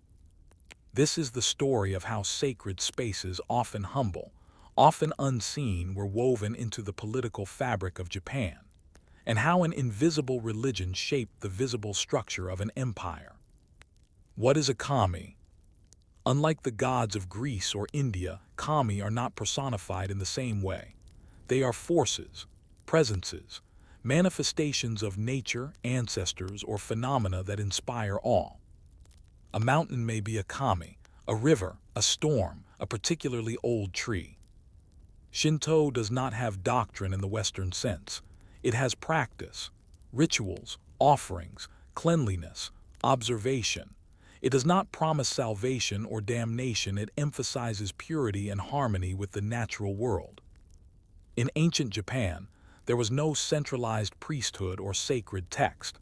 There were ritual specialists, often women, and community leaders who maintained local shrines. Over time, however, these practices were centralized not just religiously, but politically. The Yamato court and the invention of divine descent. By the 5th century CE, the Yamato clan based in the Kinki region of Honshu began consolidating power over rival clans. They did so not through overwhelming military conquest, but through alliances, marriages, and most crucially, myth-making. They claimed descent from the sun goddess Amaterasu, the most revered kami in the pantheon. Her grandson, they said, descended to earth and established rule over Japan. The Yamato emperor, as his descendant, ruled by divine right. This was not myth as story, it was myth as law. To support this claim, The Yamato rulers began codifying Shinto beliefs into a loose hierarchy. Local deities were classified, ranked, and in some cases, incorporated into the imperial lineage. The emperor was not just a king, he was a ritual figure, performing annual rites to maintain harmony between the heavens and the earth. Thus, religious ritual became statecraft, and shrines became outposts of authority. The Kofun period, tombs as sacred statements. During the Kofun period, c. 250–538 CE, massive burial mounds, keyhole-shaped tombs dotted the landscape. These were more than graves. They were sacred geography, asserting control over land and legitimizing power. Inside, ritual objects were buried: bronze mirrors, swords, magatama beads. These were not personal belongings, they were symbols of the imperial regalia, said to be handed down by the gods. Shinto had no central temple like Karnak, no pilgrimage like Chartres, but it had something else: land itself as sacred registry. By building tombs, shrines, and performing seasonal rituals, the Yamato court turned geography into theology. Every tree became potential proof of divine favor. Buddhism arrives, a new paradigm. In the 6th century, Buddhism arrived from Korea and China. With it came new cosmologies, texts, images, and ideas of merit and enlightenment. At first, this posed a threat to the local kami cults, but the Yamato court saw an opportunity. Rather than replace Shinto, Buddhism was layered atop it. Kami were seen as protective deities of the Buddha's teachings. In some cases, Buddhist temples were built adjacent to shrines. Priests and monks performed rituals side by side. The result was not a clash of religions, but a fusion. This syncretism, called Shinbutsu Shugo, would dominate Japanese religious life for over a millennium. But the emperor's Shinto role remained distinct. Only he or his representatives could perform certain rites, such as the Daijisai, the enthronement ritual involving offerings of sacred rice to Amaterasu. The emperor became, in effect, the head priest of the nation.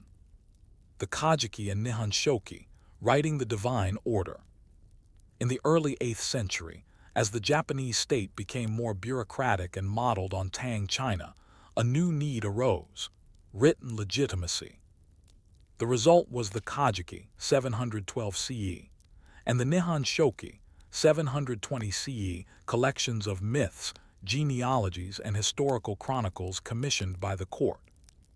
These texts told of how Japan was created by the gods, how the imperial line descended from Amaterasu, and how the emperor's rituals maintained cosmic harmony. Shrines mentioned in these texts gained official recognition. Some were designated as kampeitatia, or state shrines, receiving imperial offerings. In this way, paper and ritual worked together to secure power. The emperor's role was not to command armies but to perform correct ceremonies, at the right times, in the right places. He governed through purity, not politics. The Ise Grand Shrine, sacred simplicity and imperial purity. Nowhere was this more evident than in Ise Jingu, the shrine to Amaterasu. Located in a forest in my prefecture, the shrine complex is striking in its simplicity. Wooden buildings with thatched roofs, set in natural surroundings, rebuilt every 20 years in exact replication, as part of a ritual of renewal. This rebuilding, called Shikonen Sengu, began in the 7th century and continues to this day. Ise is not just a place of worship, it is the soul of the imperial house. Access to its inner sanctum is highly restricted. Only the emperor or his envoys may enter its most sacred precinct. No photographs, no crowds, no grandeur, only ritual precision. In a world of temples, doctrines, and politics, Ise remained untouched and anchored to a time when power was quiet, rural, and aligned with the natural world. As the capital moved to Heian-kyo, Kyoto, in 794 CE, ushering in the classical period of Japanese art and literature, the imperial court became increasingly symbolic. But the shrines remained. They were not instruments of expansion. They were boundaries of identity. Unresolved thought. What happens to a ritual-based power when real power shifts, when emperors become figureheads and warriors take control of the land? Can sacred space survive when politics forget to kneel? It is the year 950 CE. The imperial court at Heian-kyo, today's Kyoto, hums with poetry and plum blossoms. Courtiers exchange verses, inked onto paper scented with incense. Silk rustles like whispers through corridors of the palace.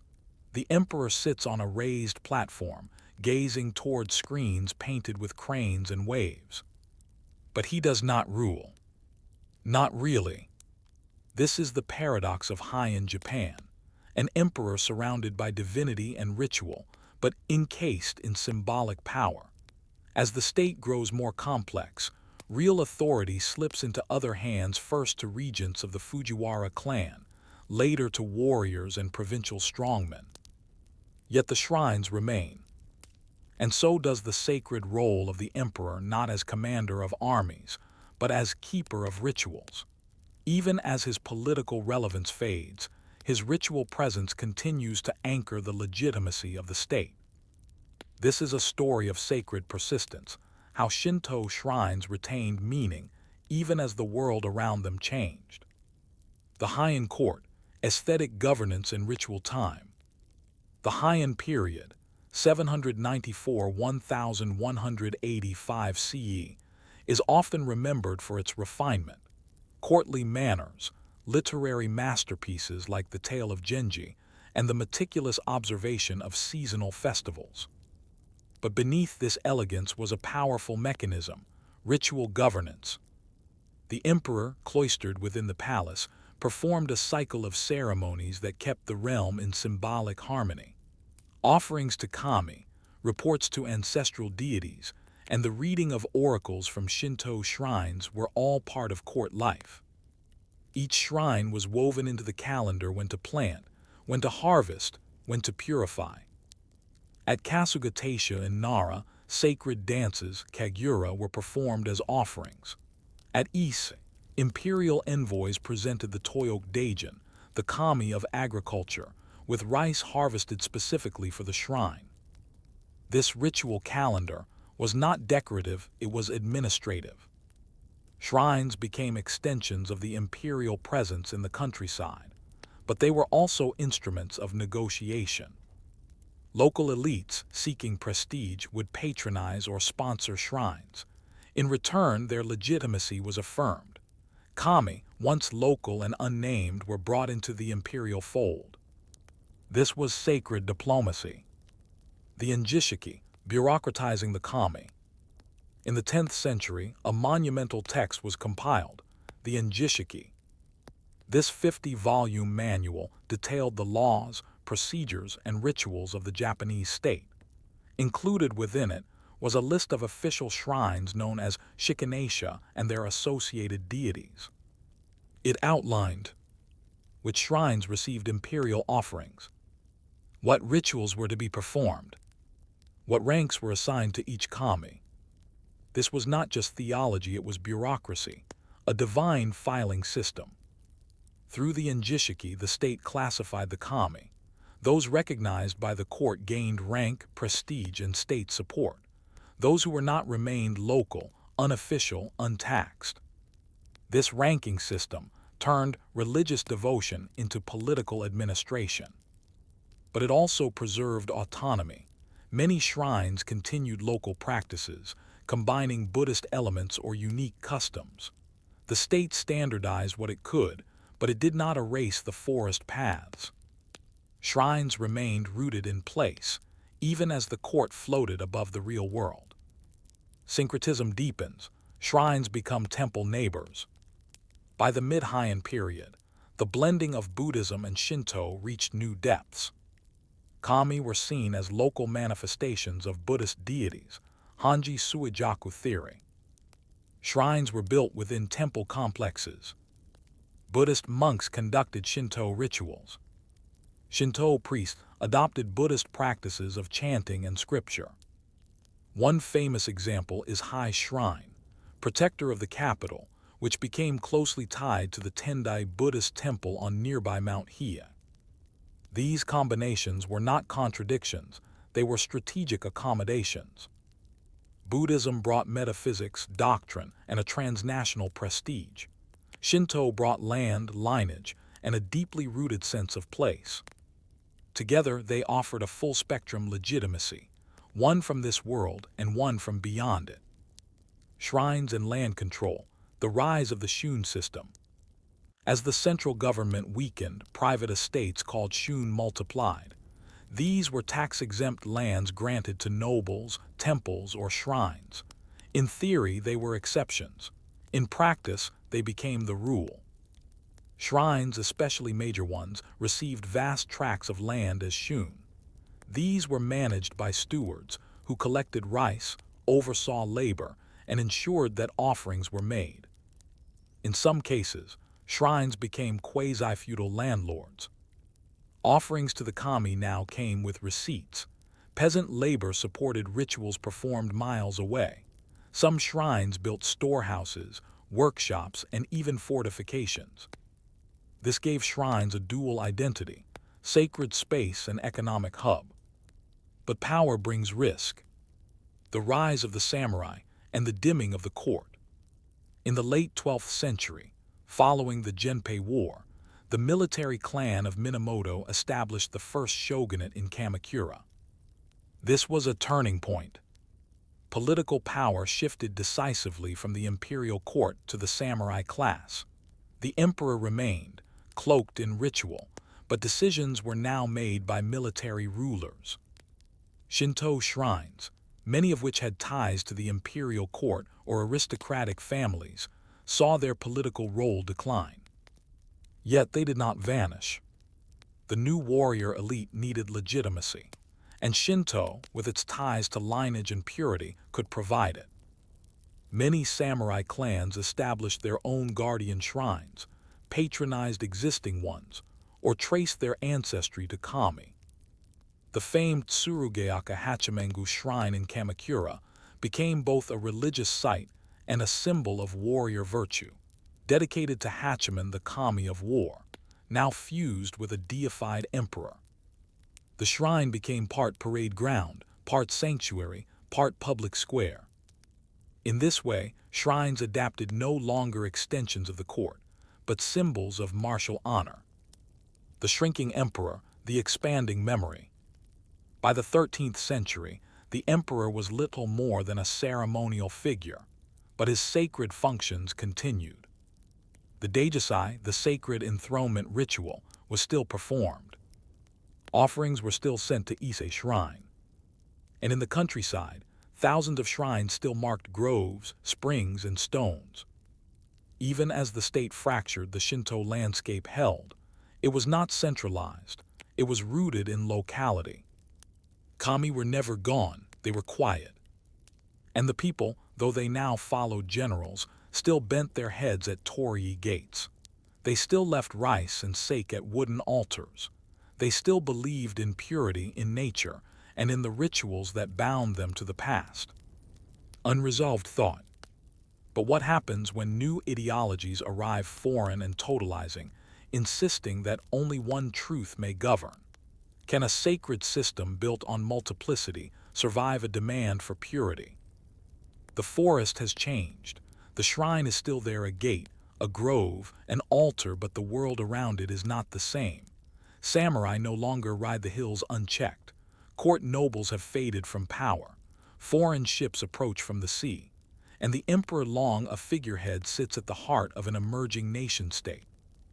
Shinto, once an unstructured belief woven through daily life and local landscape, is now being redefined, recast, reshaped. This is no longer the age of ritual and poetry.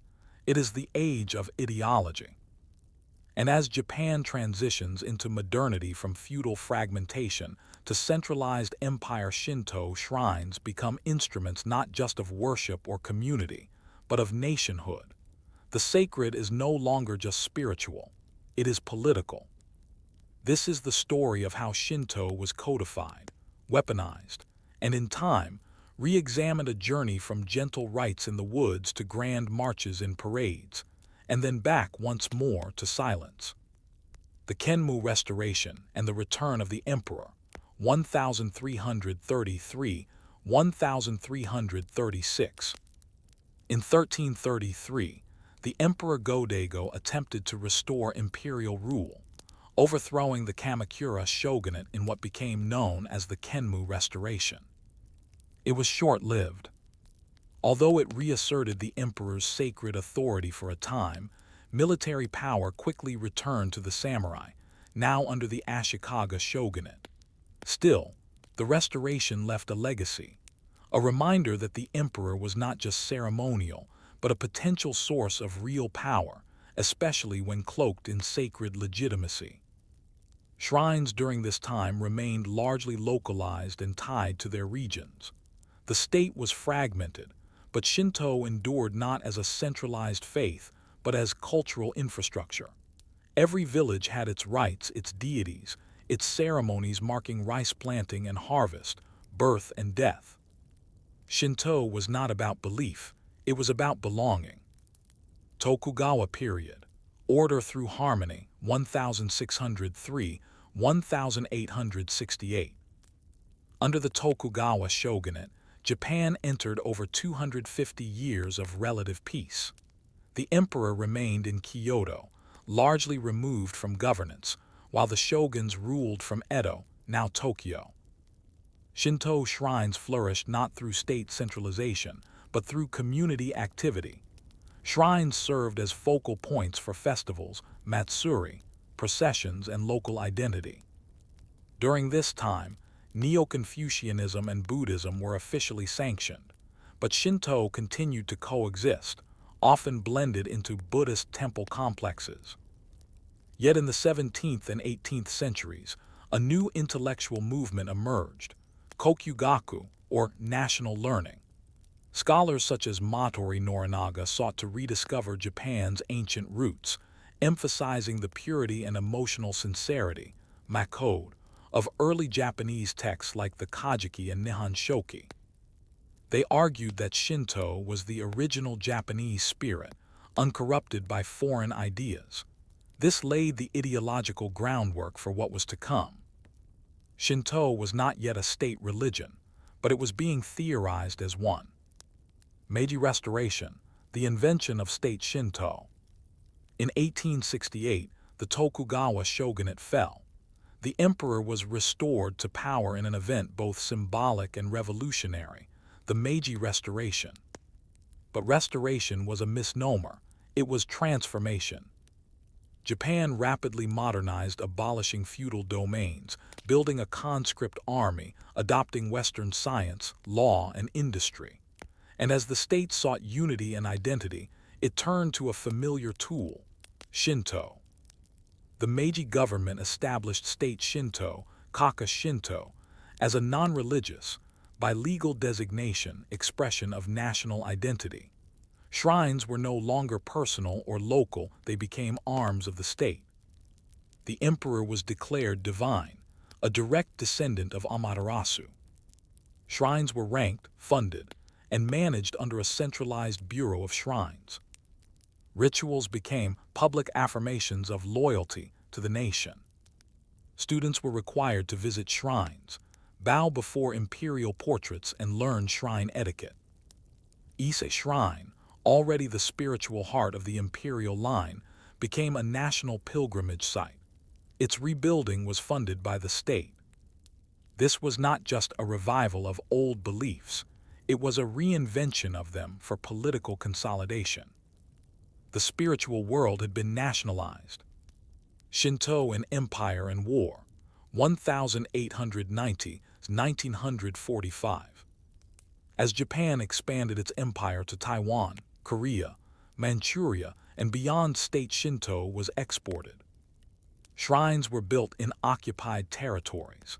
Local populations were sometimes forced or pressured to participate in rituals honoring the emperor. Shinto became a tool of imperial ideology, presenting Japanese rule as divinely ordained and harmonious with regional spirits. Back home, public shrines hosted ceremonies aligning the individual with the nation. War dead were enshrined as spirits. The Yasukuni Shrine in Tokyo became a central site of memorialization and controversy. Children learned that loyalty to the emperor was sacred. Soldiers carried imperial rescripts into battle. Death in service was not just honorable, it was sacred duty. By the 1930s, Shinto and nationalism were indistinguishable. This fusion reached its peak in the Pacific War. But with Japan's defeat in 1945, everything changed. Post-war reforms, from state to folk. After World War II, under Allied occupation, the Shinto Directive of 1945 abolished state Shinto. The emperor renounced his divinity. Shrines lost government funding and official status. Religious freedom was enshrined in the new constitution. Shinto was recast as a religion among many, not the state's arm.